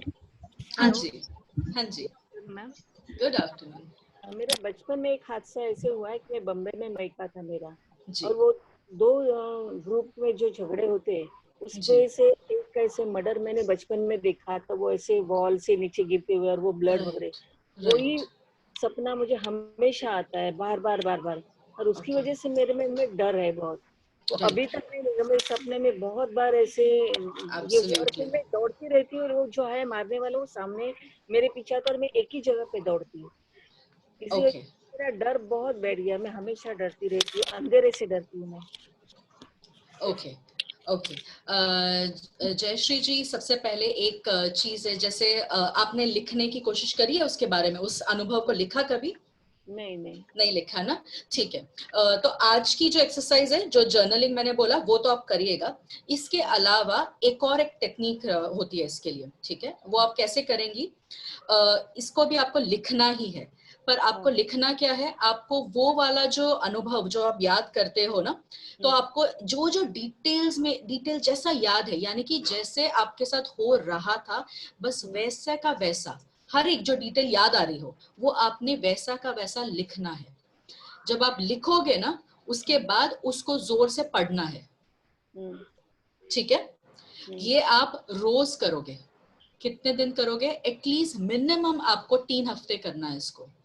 ये इसलिए करना होता है क्योंकि हमने उस चीज को, क्योंकि वो शॉक लगा होता है ना, क्योंकि आप उस वक्त आपकी उम्र भी कम होगी, तो जब आप ये चीज देख लो तो एकदम से धक्का लगता है। हम इन अनुभवों के लिए हम कभी रेडी नहीं होते ना, ऐसी चीजों को देखने के लिए। तो जब वो एकदम से धक्का लग जाता है तो हमारे कहीं पर ना ब्रेन की काफी सारी चीजें होती है, वो इसको देखना भी नहीं चाहता है, पर अभी हम कुछ कर भी नहीं सकते। तो क्या हो जाता है, ये सारी प्रोसेस तो हो जाता है, पर इसको प्रोसेसिंग यानी कि फाइल नहीं बनती इसकी, वो सारा आधा अधूरा रह जाता है। और जब वो आधा अधूरा फाइल रह जाता है तब वो एक एक प्रकार से बाहर निकलता है। और सबसे सही मतलब आसान कब है बाहर निकलना? सपना, क्योंकि उस वक्त हमारा कंट्रोल नहीं होता है। इसके अलावा कब बाहर निकल सकता है? जब जब आप रिलैक्स, जो आप कुछ काम नहीं कर रहे हो, तब वो बाहर निकलेगा। तो ऐसे समय में ये सब वो दोबारा फ्लैशबैक्स हम इसको कहते हैं कि फ्लैशबैक्स आ रहे हैं, बीच में थोड़ा थोड़ा कुछ दिख जाता है, या कोई आप मूवी देख रहे हो, कोई सीरियल देख रहे हो, उससे जुड़ी हुई कोई अगर बात हो तो एकदम से सारा कुछ याद आना शुरू हो जाता है। तो ये होता है, ठीक है। तो इसको एक अलग नाम है, PTSD कहते हैं हम इसको, क्योंकि ये एक प्रकार का ट्रॉमा कहते हैं हम इसको। कि ये जो चीज हुई आपके साथ घटना, वो काफी जो मतलब शॉकिंग थी, जिस शौक के लिए हम रेडी नहीं थे। तो इसके लिए ये जो टेक्निक मैं आपको बता रही हूँ, इसको जरूर करिएगा, इसका इम्पैक्ट पड़ना शुरू होता है। आप उस घटना को जैसे हुआ था वैसा का वैसा पेपर पे लिखोगे, और लिख के हो जाने के बाद इसको आप पढ़ोगे, जोर से पढ़ोगे अपने आप के लिए, और इसको आप रोज करते रहोगे 3 हफ्ते तक मिनिमम। 3 हफ्ते के बाद आप हो सके तो आपके काउंसलर के थ्रू मुझे मैसेज भिजवाइएगा कि आपको कितना फर्क हो रहा है, फर्क नहीं हो रहा है। होगा, इतना मैं पक्की गारंटी के साथ बोल सकती हूँ, इससे फर्क पड़ता है। पर कितना हो रहा है और कुछ हो रहा है तो वो आप मुझे बता दीजिएगा, तो मैं इसके आगे क्या करना है आपको बता दूंगी। पर इसको जरूर करिएगा, ये जर्नलिंग से डिफरेंट है, ठीक है, ये जो मैंने आपके लिए अभी बताया है। और मैं ये चीज मैं सारे पार्टिसिपेंट्स को भी बताऊंगी जो इनके लिए बताया है। प्लीज आप अपने सब चीजों के लिए ना करें, ये पर्टिकुलरली किसी ट्रॉमा वाली चीज के लिए किया जाता है। जो बाकी लोगों ने करना है वो नॉर्मल जर्नलिंग जैसे करना है वैसे है, ठीक है। तो पर आप जरूर करिएगा इसको। Jayashree ji welcome. Thank you Jayashree ji, thank you so much ma'am, thank you so much. Since बहुत और भी क्वेश्चंस मुझे आ रहे हैं, बट वही है कि नेक्स्ट सेशन लेना है। हाँ जी, हाँ जी। मैं रिक्वेस्ट करूंगी सारे पार्टिसिपेंट्स की, अगर वो हमें मैसेज कर सकते हैं अपने क्वेश्चन, तो मैं मैम को आगे फॉरवर्ड कर दूंगी, या फिर जब मैम हमारे साथ नेक्स्ट टाइम जुड़ती हैं तो तभी मैं ये क्वेश्चंस ले लूंगी। आप प्लीज जरूर से अपने मैसेज कर दें questions. Thank you so much ma'am, as usual. Welcome. Thank you so much. Thank you Gausia ji. Thank you. Bye bye. Thank you so much ma'am, thank you so much. Rama ma'am, मैं आपसे request करूंगी कि please हमें join करें। Ma'am आपको unmute करना। Yes ma'am. Yes, thank you so much ma'am for joining us today. तो नमस्कार सबको, मैं सुनाई दे रही हूँ? हाँ जी मैम। मैं रमा हूँ और आज आपके साथ में लिम्फेडिमा के बारे में बात करने वाली हूँ। जानते हैं लिम्फेडिमा क्या है? यस और नो? ओके। किसी को हाथ में सूजन होता है क्या? हाथ में कितने लोगों के ब्रेस्ट कैंसर का ऑपरेशन हुआ है? Okay okay. ब्रेस्ट कैंसर के साथ साथ बाकी जो कैंसर है उसमें भी हो सकता है। तो सबसे पहले मैं बोलना चाहती हूँ, जब हमें कैंसर ब्रेस्ट में होता है, स्तन में, या कैंसर और कोई भाग में भी होता है, तो क्या होता है कि हमारे नसें वसें सब काट लेते हैं लोग। जब ये काट लेते हैं तो क्या होता है कि नलियां सब कट जाती है, और हाथ में नहीं तो हमारे जांघ में, पैरों में सूजन आने का चांसेस है। जिस तरह के ऑपरेशन किया है, किधर किया है, उस पे ये सूजन आ जाता है। तो हमें याद रखना चाहिए, जिनको आज ब्रेस्ट कैंसर है उनके कंधों में, हाथों में, अगर पूरा ब्रेस्ट नहीं निकाला तो थोड़ा से स्तन में और पीठ, बिल्कुल ब्रेस्ट के पीछे, ये सूजन आने की संभावना है। इसके लिए हमें क्या करना चाहिए ये सोचना है, पर उससे पहले हमें थोड़ा जानकारी लेना चाहिए ये क्या होता है। हमारे शरीर में खून के संस्था के साथ साथ, रक्त संस्था के साथ साथ दूसरा एक संस्था भी है जिसको लिम्फेटिक या लसिका संस्था बोलते हैं। ये जो लिम्फेटिक सिस्टम है इसका बहुत ही बड़ा काम है। क्या काम है इसका? जैसे खून तो हमें ऑक्सीजन देता है, पौष्टिक आहार देता है, और फिर पूरा शरीर में खून बह के उसे यूज करके अपने वेन्स में से, के नलियों में से वापस हार्ट पे भेज देता है, शुद्ध करने के लिए, स्वच्छ करने के लिए।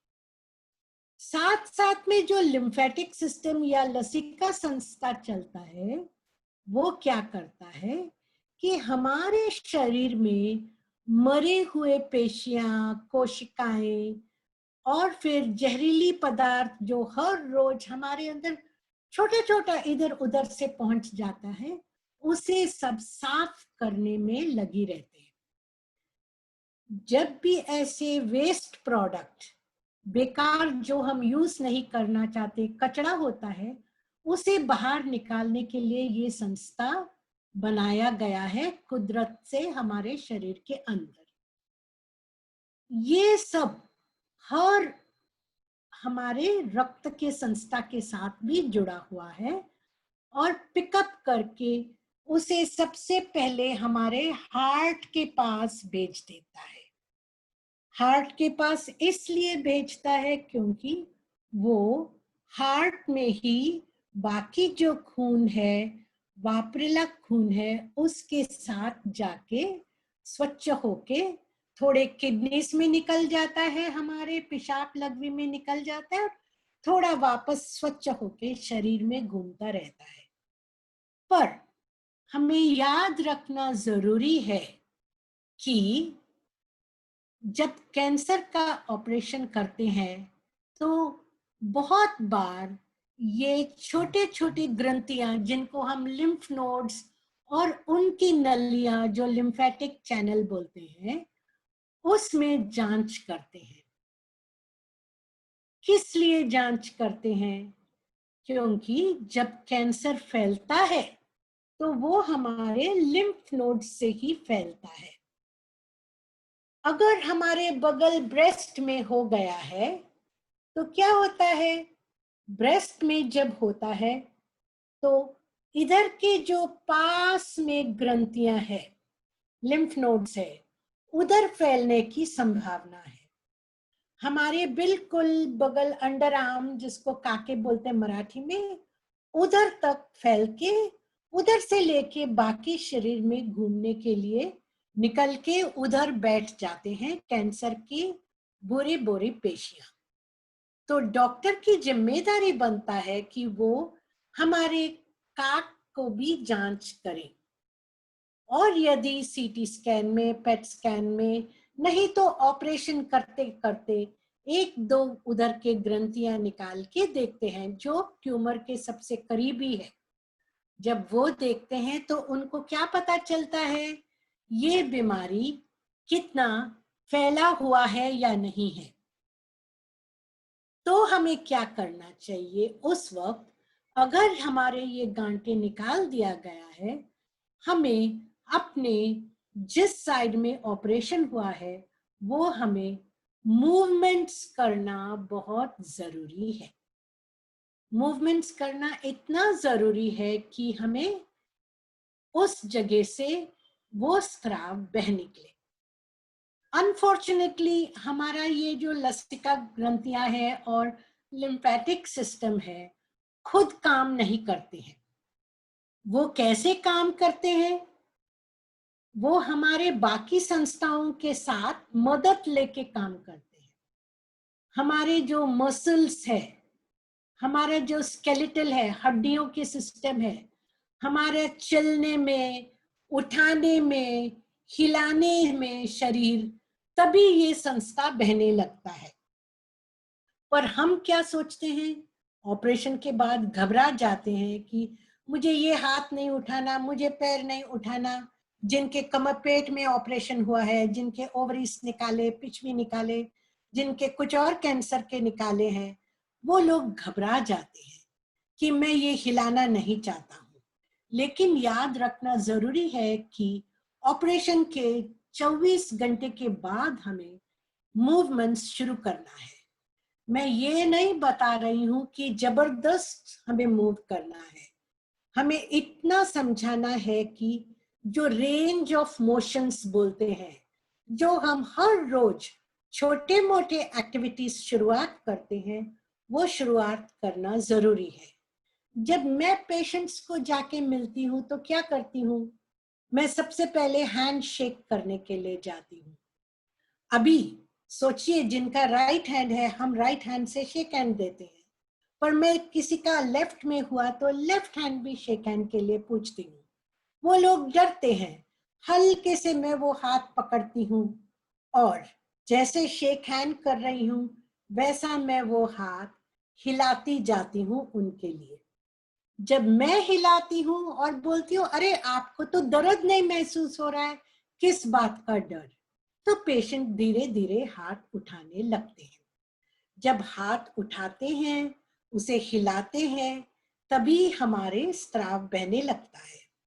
पहला 15-20 दिन कोई टेंशन इतना ज्यादा नहीं होता है, क्योंकि ड्रेन डाल देते हैं और ड्रेन में से ये वेस्ट वाला कचरा पानी जो आप देखते हैं ना, थोड़ा खून, थोड़ा पतला, थोड़ा पीला, थोड़ा सफेद, वो सब हमारे वेस्ट प्रोडक्ट्स निकल रहा है।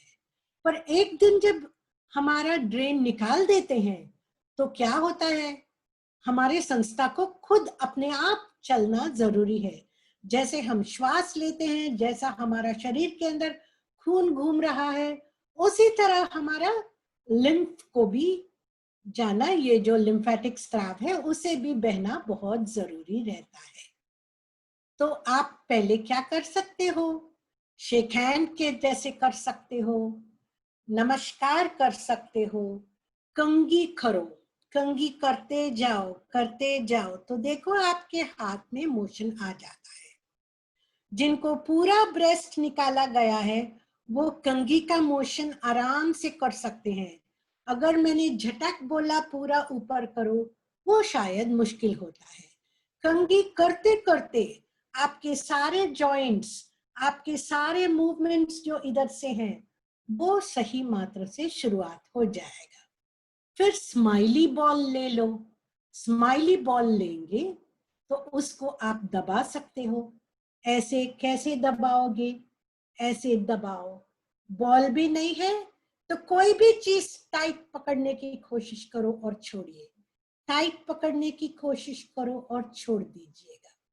ये छोटी छोटी चीजें आप जब कर लोगे तो 1 हफ्ता बाद या 10 दिन बाद आप कई तरह के व्यायाम शुरुआत कर सकते हैं। मसाज नहीं करना चाहिए और आपको याद रखना चाहिए ये जो लिम्फेडिमा है, ये एक बार आ गया, सूजन आ गया, उसी समय जब नया नया सूजन आ रहा है, उसी वक्त हम लोग उसे संभालेंगे तो वो हमारे लिए बहुत अच्छा है, क्योंकि आगे बढ़ेगा नहीं।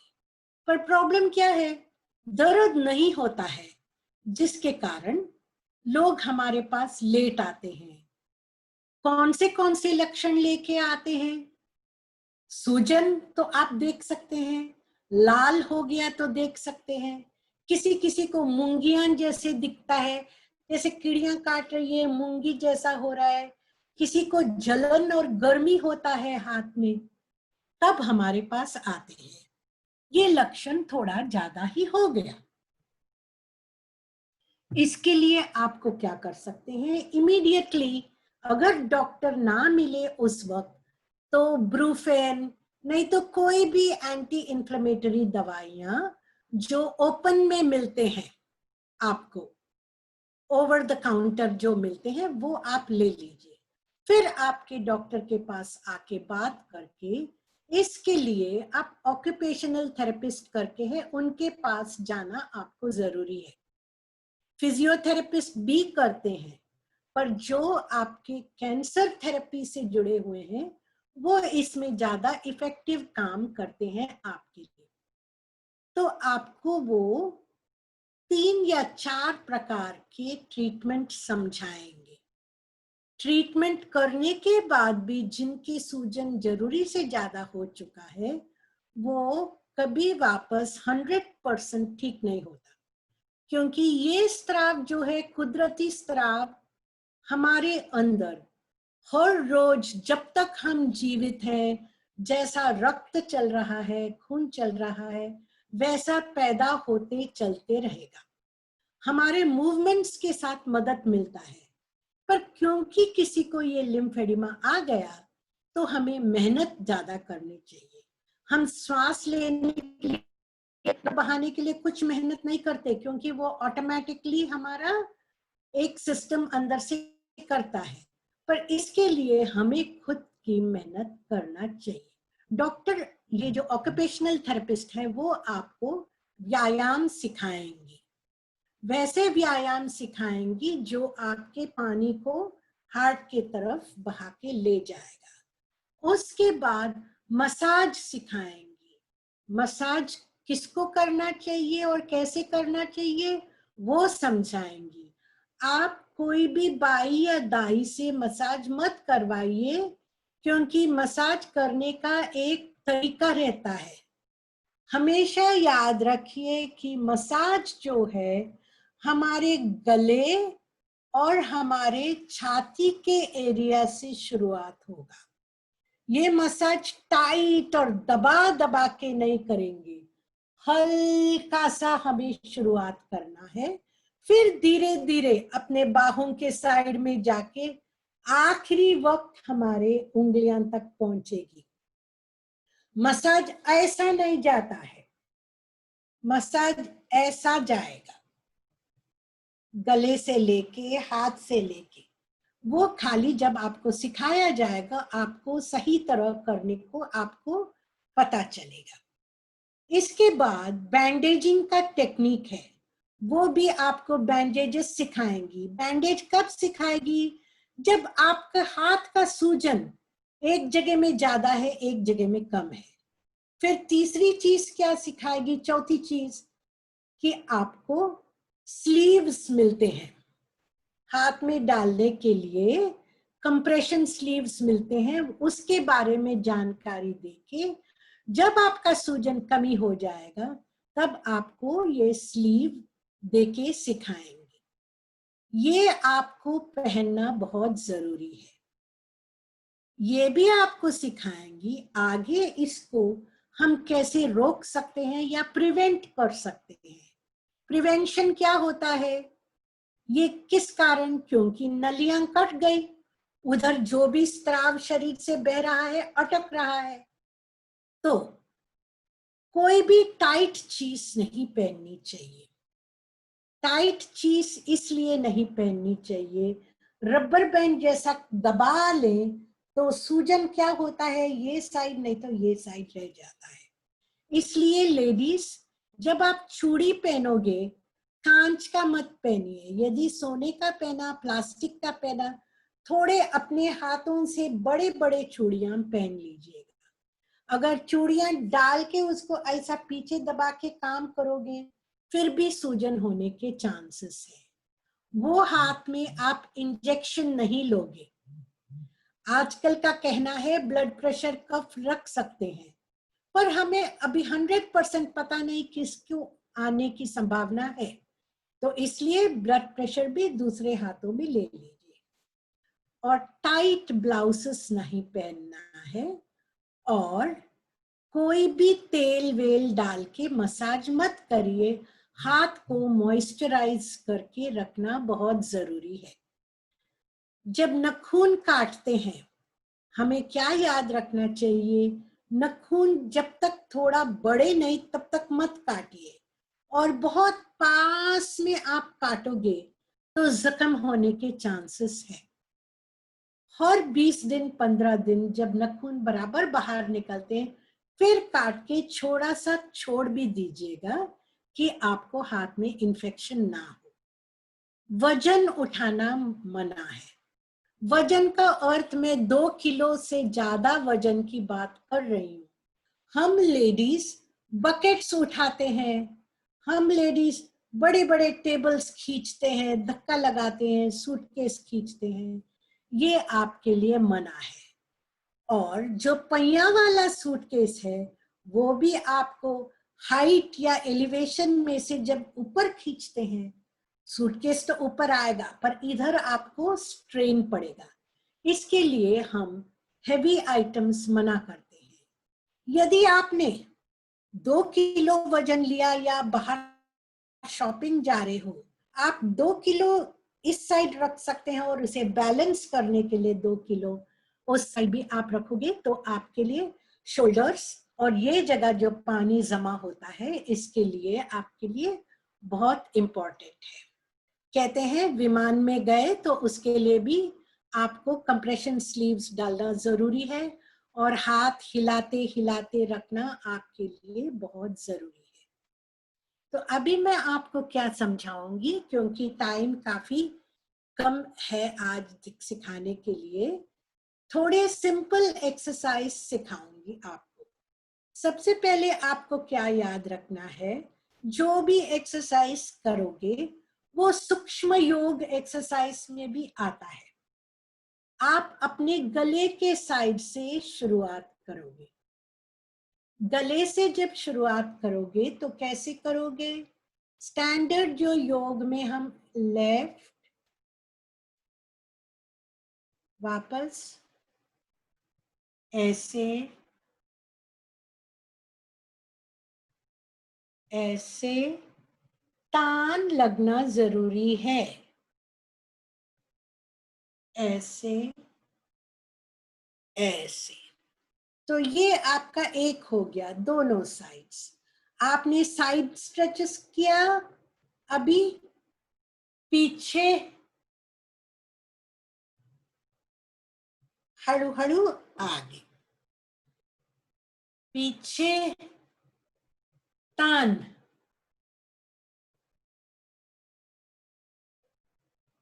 गिरगिट जैसा, ऐसा करना जरूरी है। Gusya, can you go put me on this thing, because you're visible on the screen, I'm coming very small. Ma'am speaker view पे जब आप देखते हो ना तो हमें अपना शक्ल नहीं दिखता है। Like if you put it on grid view then you can see all the others as well. Okay, no, but if I want to show myself, am I clearly visible? Yeah, you are clearly visible. Okay, तो ये हो गया आगे पीछे। फिर ये जो हम करते हैं कौन सा, सिर घुमा घुमा के,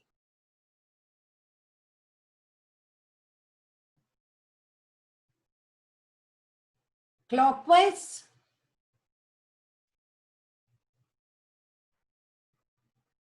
एंटी क्लॉकवाइज, ये तीनों तो हमेशा आप करते ही है ना।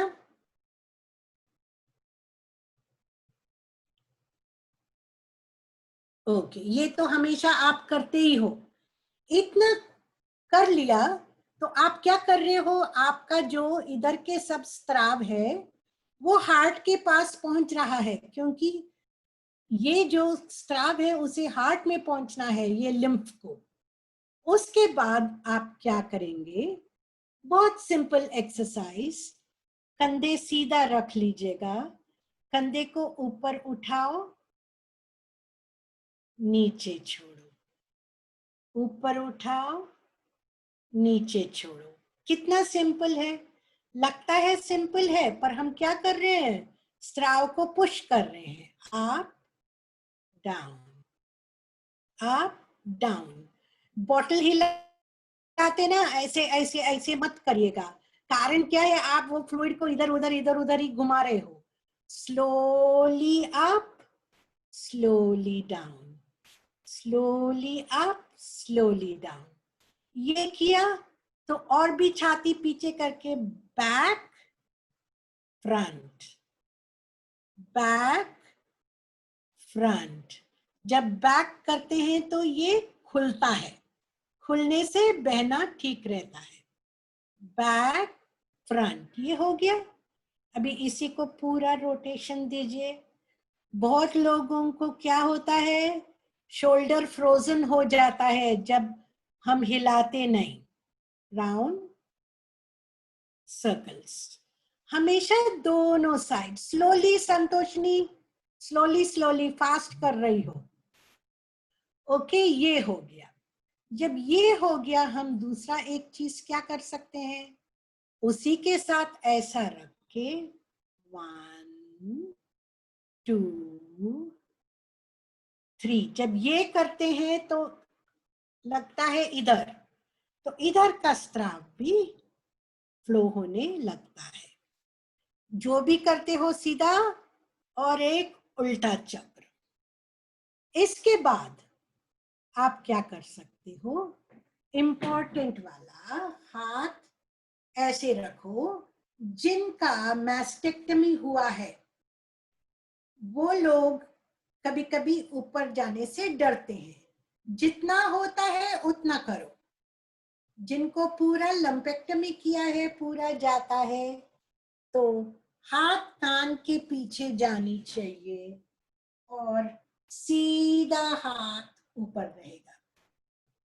जब सीधा हाथ ऊपर रहता है, जितना सीधा हो सके करो। मेरा एक साइड टेढ़ा है क्योंकि शोल्डर अभी खराब हो गया, और एक साइड मेरे हार्ट में मशीन है।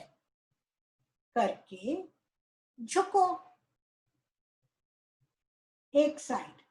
जिस साइड हम झुकते हैं उधर तान लगती है, तो इधर जो पानी जम जाएगा वो इधर से, इधर के पेट के, कमर के इधर के लिम्फ नोड्स जो काटे नहीं गए जो है वो पिकअप करेगा।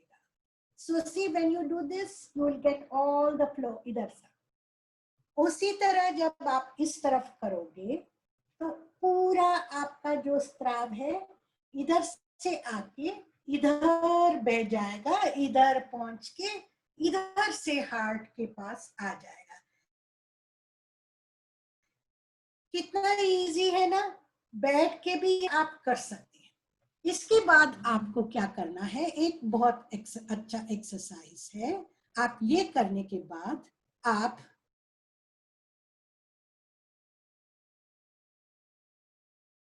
हाथ को सिर के पीछे, तो इसको एक्टिवेट करो। यस, जितना चेस्ट एक्सपैंड होता है। ये करने के बाद जो लोग का अभी मैस्टेक्टमी होके 1-2 साल हो गया, जितना हो सके आराम से ये कर सकते हैं। ये भी मिलता है ना स्ट्रेच, कितना स्ट्रेच मिलता है ना। तो आपके इधर के टाके वाके सब भी थोड़े नरम और साइल हो जाएंगे। बहुत लोग का कड़क हो जाने के कारण प्रॉब्लम रहता है। ये आप करिएगा। आपने इतना स्ट्रेचेस इधर दिया ना, चलो उसको थोड़ा शांत करते हैं, ऐसा करिएगा। बहुत इंपॉर्टेंट है, बहुत अच्छा कर रही है वो संतोषी जो देख रही हूँ। ये सरिता भी बहुत अच्छी देख रही, वेरी गुड। और even Jayashree, very nice. Press Jayashree, और प्रेस करो। हाँ, और ये बिल्कुल अपना पैरेलल हो जाना चाहिए। ऐसे भी करो तो शोल्डर आपको बहुत अच्छा रखेगा, शोल्डर प्रॉब्लम्स कम होगा। ये क्यों बता रही हूँ आज गौसिया जी, न्यू बिकॉज मेरे पूरा शोल्डर ये हो गया, कैल्शियम के साथ जैम हो गया।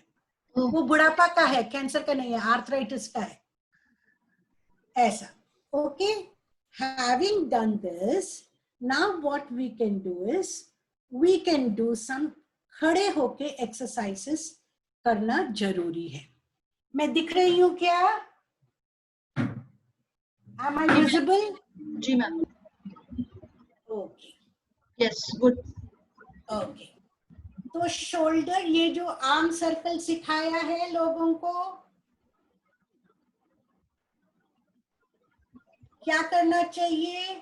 फुटबॉल के लोग होते हैं ना, वो लोग, फुटबॉल नहीं सॉरी, क्रिकेट के लोग, इधर उधर ऐसा घुमा के बॉल डाला तो जाके स्टंप में नहीं डालेगा। सो क्रिकेटर बराबर देखो कैसे डालते हैं। मुझे नहीं पता गुड बॉलर कौन है, मुझे खाली नाम पता है एक आदमी का, कपिल देव, राइट, और धोनी पता है, 2-3 नाम पता है, उससे ज्यादा दिमाग नहीं है मेरा क्रिकेट में। ये दोनों हाथ से कर लीजिए, ये आपके लिए बहुत अच्छा है। फिर दीवार के पास आप जाइएगा, 1 फुट आगे दीवार से, और घूम के हाथ, am I visible? ऐसे रख के जितना हो सके आगे जाके मुंह रखिएगा और छोड़ दीजिए। ओके, इसी चीज को W करिए।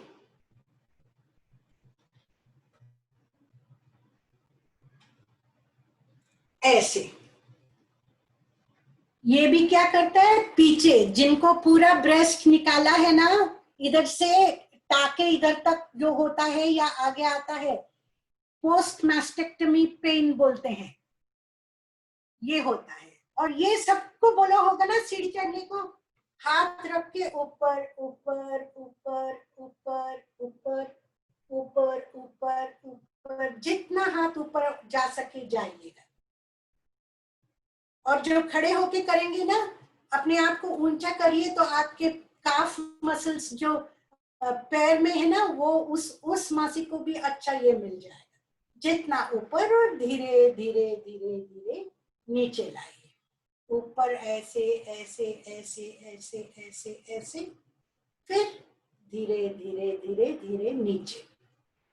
और एक जिनको इधर की बड़ा सा एक आपको रस्सी जैसे किसी किसी को दर्द होता है, तो आप ये हाथ जो ऐसा दीवार पे रखिएगा। 15 तक तो गिनना जरूरी है। अभी जो मैंने रखा है 6 o'clock पोजीशन में रखा है, फिर उसको धीरे धीरे धीरे आप 9 o'clock पोजीशन में करिए। ऐसा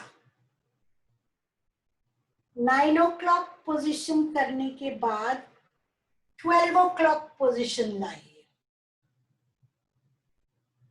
12 o'clock के बाद 3 o'clock, घड़ी का अनुसार करके 12 बजे एक शोल्डर लेवल पे, 3 बजे, और सबसे इंपॉर्टेंट 6 बजे,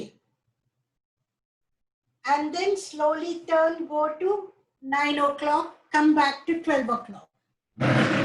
ये आपने सब कर लिया तो अपनी उंगलियां मत छोड़िए। लोग उंगलियां छोड़ देते हैं, तो उंगलियां के लिए ये क्या करना है, ऐसे नमस्कार करो और दबाओ उसको जितना हो सके। देखो मैंने अभी ढीला छोड़ा, कुछ नहीं दिख रहा आपको, मैं जितना टाइट करती हूँ आपको इधर दिखेगा।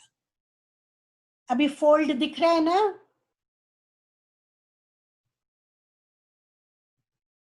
ऐसा आप करके अभी उसे आप खोलने की कोशिश कीजिए।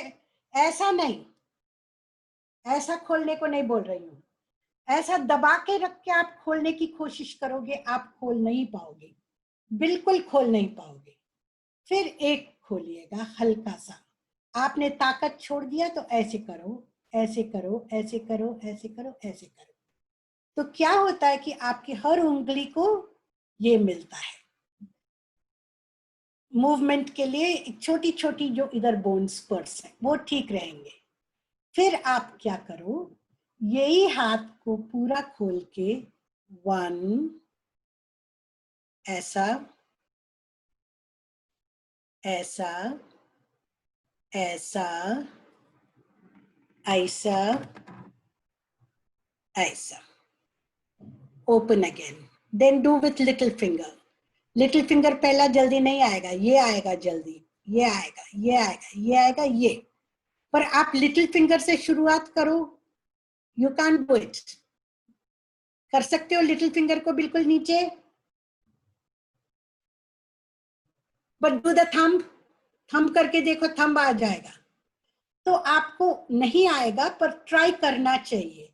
जब ऐसे ट्राई करते हैं उधर की फ्लेक्सिबिलिटी हो जाता है। Flexibility, like this, like this, like this. Okay, then do this pinga.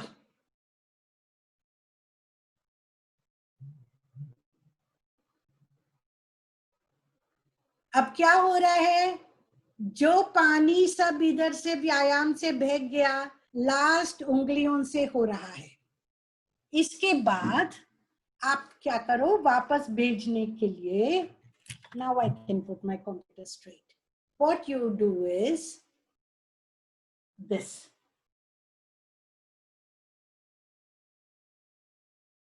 Yes, and like this also. दोनों sides.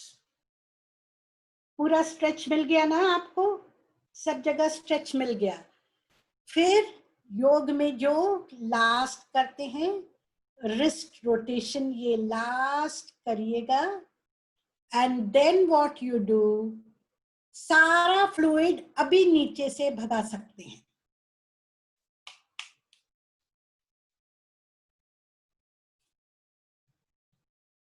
और क्या करने का, शाबाशी देने का अपने आप को। ओके, तो इतना आप प्रैक्टिस करो।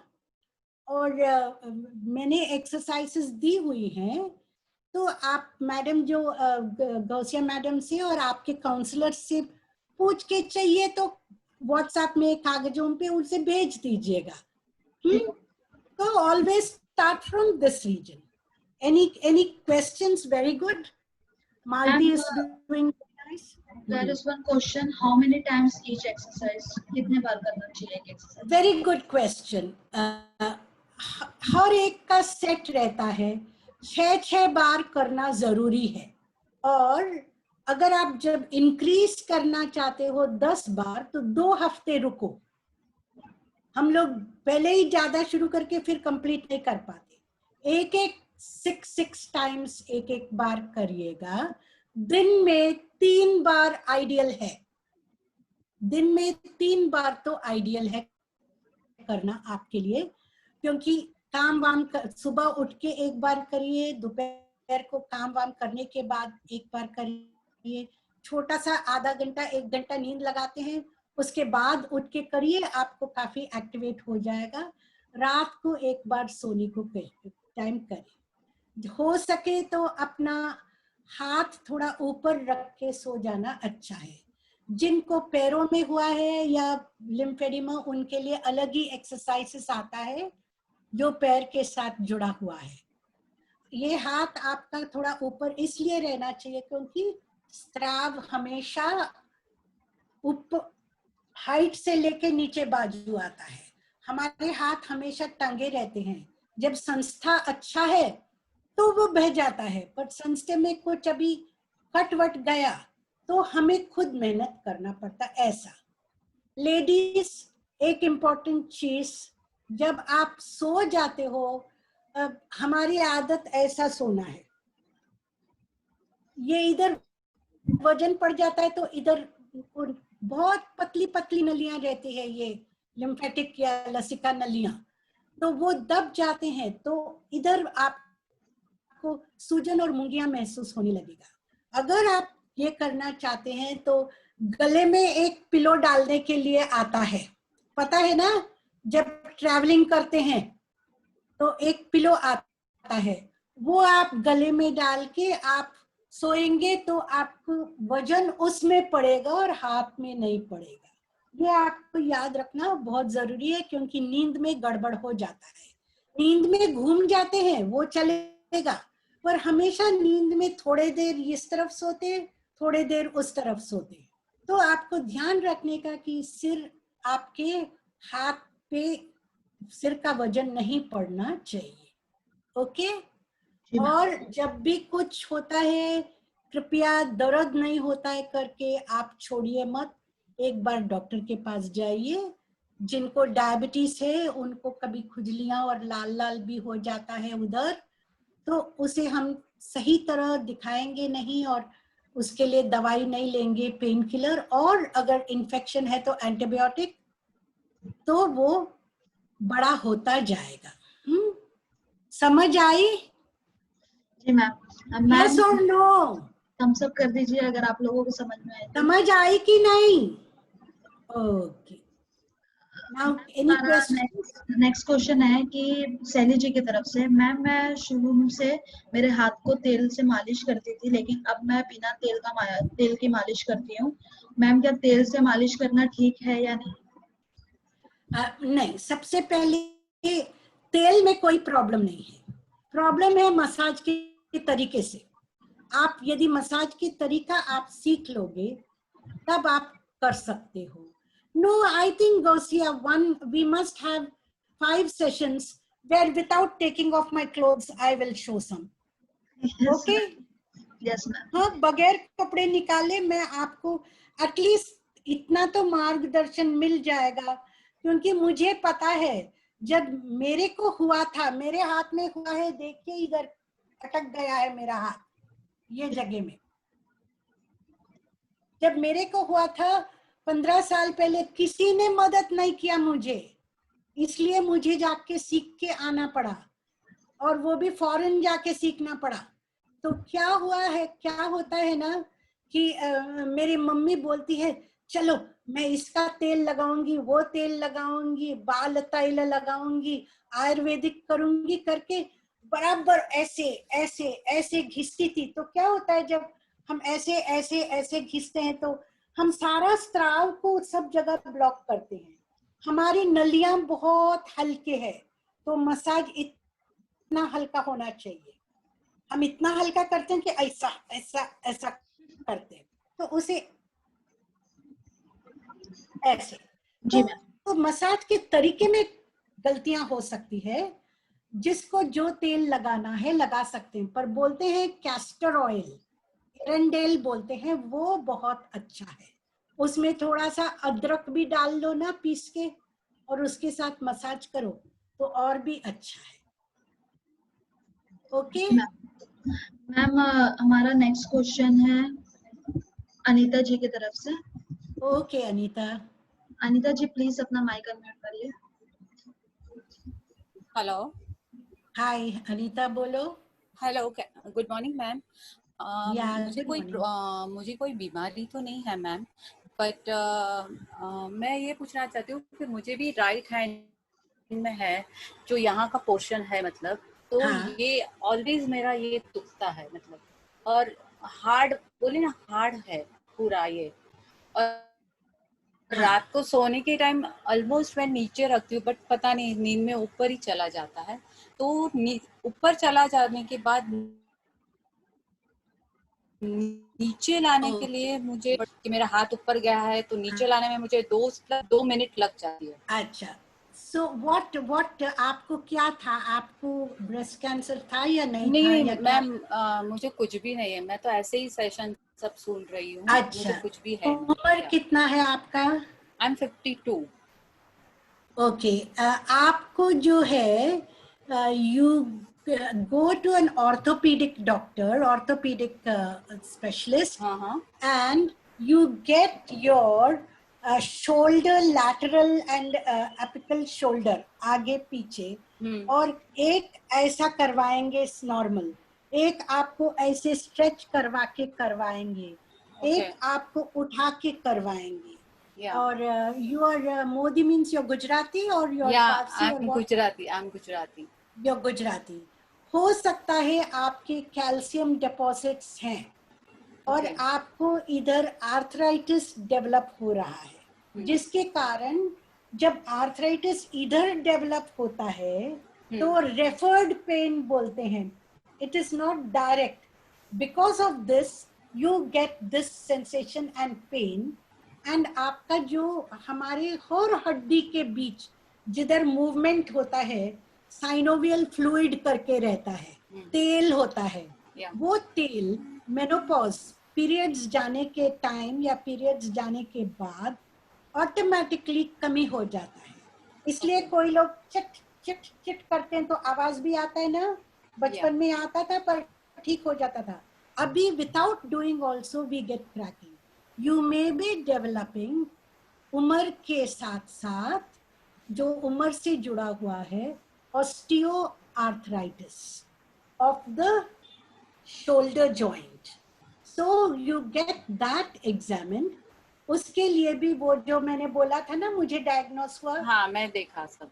हाँ, मेरे को वही डायग्नोस हुआ है विद कैल्शियम डिपॉजिट्स। खाली आपको 52 में आया, मेरे को 60 के बाद। नहीं मैम, ऑलमोस्ट काफी टाइम से दुख रहा है, मतलब इन बिटवीन मैंने किया था, बट अगेन वापस चालू हो गया जाता है बीच बीच में से। तो एक्सरसाइज तो मैं करती रहती हूँ, बट कभी ऐसा है ना कि अभी लॉकडाउन है तो टाइम नहीं मिलता है, तो भूल जाती हूँ और एक्सरसाइज ओवर रीच मत करना। ओवर रीच का मतलब अभी कबर्ड के ऊपर ये देखो, इधर ये संतोषिनी बाबू का कबर्ड तो इतना ऊंचा है, मैं कुछ भी नहीं निकाल सकती। हाँ, कुछ भी नहीं। तो मैं क्या करती हूँ, मैं एक बड़ा सा डंडा जैसा रखती हूँ और डिब्बे को आगे खींच के पकड़ लेती हूँ। नहीं तो स्टूल डाल के चढ़ के निकालती हूँ। Don't do upwards too much, that is what creates. This is very good, this is very good, then this very good, this is very good. और अगर आप हाथ का एक्सरसाइज करते हो, ये इतने से मत करो, क्योंकि एक लेवल पे जब इधर से ऊपर जाएगा तो आपको ये प्रॉब्लम होगा और इधर से नीचे आएगा। सर्टेन डिग्रीज, 30 डिग्रीज और 80 डिग्रीज लोगों को उस डिग्री में दर्द होने की चांसेस है। And you need calcium, you need calcium गोलीज। That is very important. तो मतलब मैम मैं ये बोलना चाहती हूँ, मतलब मेरा हाथ ऊपर तो एक्सरसाइज के टाइम ये देखो पूरा ऊपर जाता है, स्ट्रेट भी रहता है, but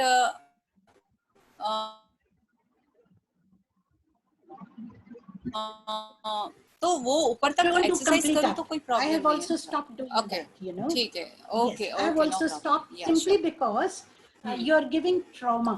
They may call it bursitis or tendonitis. So, or they may call it shoulder impingement syndrome. Doctor के फैंसी के ऊपर अपना अपना नाम देता है। तो आपके जो एक्सरे में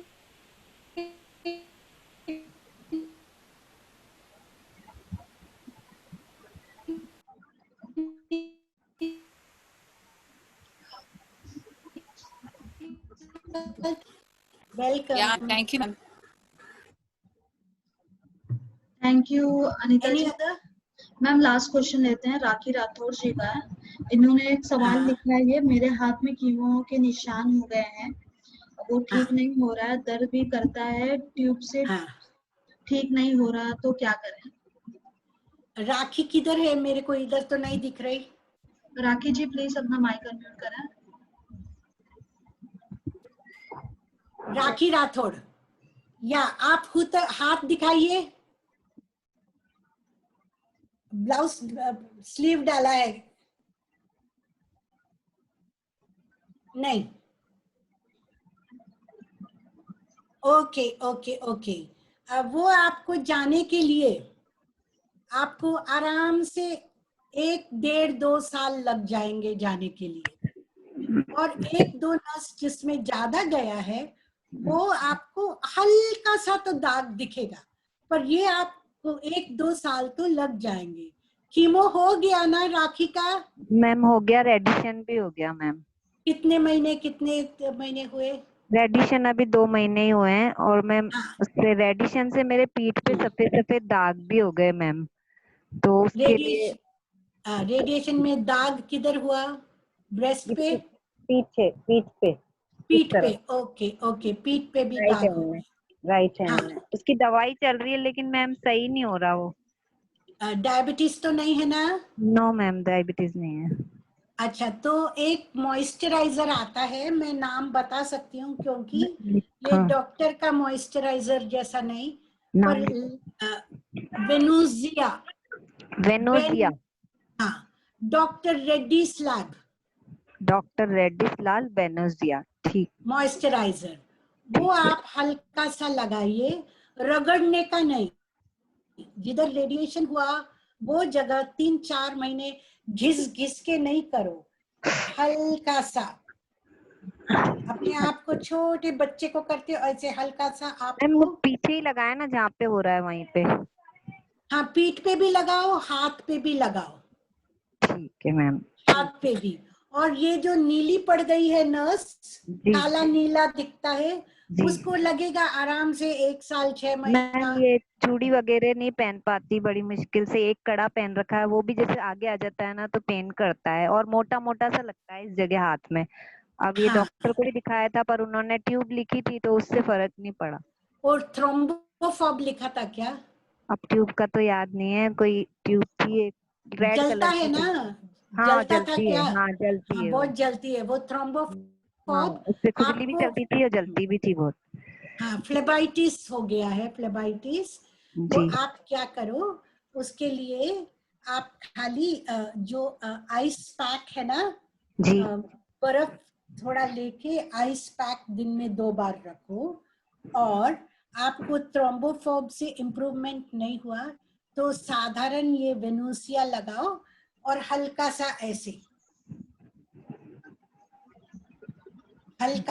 ऐसे करिएगा, थोड़े दिन में चली जाएगी। और वैसे भी आपको टाइट कड़ा या वो सब नहीं पहनना चाहिए, बहुत ही ढीले ढीले पहनना मैम चाहिए। एक ही पहन रखा है क्योंकि खाली हाथ नहीं रख सकते ना, तो इस वजह खाली से। नहीं, आप भर के रखो, बड़े बड़े डाल के रखो। ठीक है आप बड़े चूड़ियां खरीदो जो ठीक ये इधर इधर लूज रहेगा ना जी इतना, तो इधर आपको बड़ा दिखेगा। जी इधर तक आप लोगे, जी। फिसलेगा भी नहीं और बड़ा भी रहेगा। Okay ma'am one more question, जैसे मैंने ऑपरेशन 4 महीने हुए हैं लेकिन मैंने सब काम करती हूँ, मैं आटा भी गूंद लेती हूँ, झाड़ू पोछा सब कर लेती हूँ, तो उससे कोई प्रॉब्लम तो नहीं होएगी? कर तो हाँ, लेती हूँ, दर्द नहीं होता? नहीं दर्द वर्द नहीं। आप आटा गूंदिए, वो बहुत अच्छा व्यायाम है। अगर हमारे पास आओगे 600 रुपया देंगे और आपको पट्टी देंगे और बोलेंगे दबाओ, उसके बदले घर का आटा दबाना बहुत अच्छा है। कितना बनाते हैं? 10-12 रोटी बनाते हैं? 15 रोटी बनती है उसका। नो प्रॉब्लम, 20-20 नहीं करने का। जी तो स्ट्रेन ज्यादा। पोछा जी पोछा आप पैर के साथ करो, नहीं तो डंडी के साथ करो। डंडा भी बहुत बड़ा मत लाओ, भारी वाला मत लाओ, क्योंकि पोछे में क्या होता है, आपका हाथ वजन पोछे के ऊपर पड़ता है, जी तब आपको इधर आपको एक्सरसाइज मिलता है, पर स्त्राव अटक जाता है, सूजन और दर्द होता है, वो आपको ध्यान रखना चाहिए। कपड़े अच्छी तरह धो के सुखाना बहुत अच्छा एक्सरसाइज है, क्योंकि झुकाते टाइम हाथ ऊपर जाता है। कुंडा लगाना बहुत अच्छा है, हाथ ऊपर जाता है, तो नेचुरल एक्सरसाइजेस भी मिल जाता है। पोछे के साथ मैं पैर के साथ कर रही हूँ आजकल, क्योंकि हमारे भी बाइयां बुलाया नहीं है, मैं पैर के साथ करती हूँ। अच्छा है, पैर का एक्सरसाइज मिल जाता है। और अगर हाथ से करना है तो पतला डंडा लेके हल्का सा करिए। जैसे मैम आपने बोला ये अटैची वगैरह, जैसे अगर कोई नहीं है उठा लेते हैं तो कोई परेशानी होगी बाद में? मुझे ऐसे उस टाइम तो नहीं लगता, देखो परंतु ना, मुझे हुआ ना, मुझे किस साथ हुआ। मैंने एयरपोर्ट में ट्रेन पकड़ना था, वो सीटी बजा रहा था, तो जी मैंने सूटकेस उठा के ऊपर रखने के लिए गई। जी मुझे लगता है गाड़ी दरवाजा बंद कर देंगे करके सूटकेस ऐसे राइट हाथ से उठ के झटक करके रखा, क्योंकि मुझे जल्दी घुसना था ट्रेन के अंदर। बहुत बड़ी गलती थी, क्योंकि हर 10 मिनट गाड़ी तो आती है, दूसरी गाड़ी ले सकती थी, पर उस वक्त कभी कभी दिमाग नहीं चलता है, तो वजन नहीं। कुकर आप क्यों नहीं छोटे छोटे रखते, 2-2 3 किलो का, 1-1 किलो का। और बकेट जो है, छोटा बकेट रखिएगा, जो 5-5 लीटर आप उठा सकते हो, या छोटे बकेट से बड़े बकेट, इससे ज्यादा क्या उठाते हो आप? ऐसे जैसे ये घर का सामान, जैसे वॉशिंग मशीन से सरकानी है कभी, अब मेरा थोड़ा घर ऐसा है तो कभी इधर करना पड़ता है, कभी उधर करना पड़ता नहीं है। नहीं, अकेले रहते हो क्या? नहीं हस्बैंड है पर वो रहते नहीं है कभी, तो फिर करना पड़ता है, बच्चा है छोटा 9 साल का। हाँ, 9 साल का बच्चा कर सकता है। वो थोड़ा करा देता है हेल्प, पर मतलब अगर कर लें तो अपन ऐसे बाद में कोई परेशानी आ जाती है क्या? आती है, धीरे धीरे आता है। और याद रखो, ये सूजन जो है, मैंने क्या बोला था, जब तक स्त्राव बहेगा शरीर में, जब तक हम जीवित हैं, और जब हम जीवित हैं और वो स्त्राव इधर उधर अटकता है, तब लिम्फेडिमा होता है। अभी मुझे 1 साल बाद कैंसर का हुआ, और मेरे पास पेशेंट्स आते हैं जो 10 साल पहले ऑपरेशन हुआ। एक लेडी को 25 साल बाद वो मेरे पास आई सूजन के साथ। तो देखो क्या गड़बड़ हो गया, उसको हार्ट में कुछ तकलीफ हुआ, तो डॉक्टर्स ने उसको बोला कि तुम्हारा ऑपरेशन करना है। उसने कहा मेरा कैंसर का तो 25 साल पहले की बात है, और वो राइट हैंड में ही उसने सारा सलाइन वलाइन सब चढ़ा लिया और उसके साथ आई, उसी के साथ बोली कि हार्ट तो लेफ्ट में है, तो मेरा राइट हैंड है, मैं सूटकेस उठाती हूँ करके उठाया और हो गया।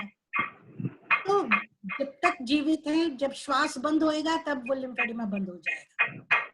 तो इसलिए संभाल के रहना जरूरी है, सावधानी जरूरी है। ठीक है ma'am, thank you ma'am. Okay, anything else? No ma'am, thank you so much ma'am. Welcome. So thank you very much everybody. Thank you. Bye. Thank you so much ma'am. Thank you so much for the wonderful session. Thank you. Bye. Since time वो चला है 1:30 बजने वाले हैं and मुझे पता है कि आपके कुछ क्वेश्चंस थे तो जो मैं अभी ले नहीं पाई, मैं आपसे रिक्वेस्ट करती हूँ कि प्लीज मुझे आप अपने काउंसलर को भेज दें क्वेश्चन, मैं मैम को फॉरवर्ड कर दूंगी और मैम का जैसे ही रिप्लाई आएगा तो आपके काउंसलर आपको फॉरवर्ड कर देंगे। I request Julie ji and Mamta ji, आप अपने सवाल जो अपने काउंसलर को फॉरवर्ड कर दें तो मैं आपका सवाल पूछ लूंगी, और अगर किसी को मैं मिस कर रही हूँ तो आप भी अपने काउंसलर को भेज दें। कल हम फिर मिलेंगे बहुत कुछ नया सीखने के लिए। इजाबेल जी, यूट्यूब पे हमारे वीडियोस अवेलेबल रहेंगे, आज शाम में हो जाएंगे।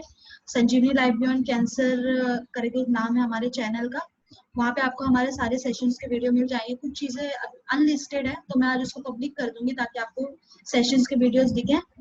Thank you so much for joining us. कल हम फिर मिलेंगे बहुत कुछ नया सीखने के लिए आपसे और बहुत कुछ नया सिखाने के लिए।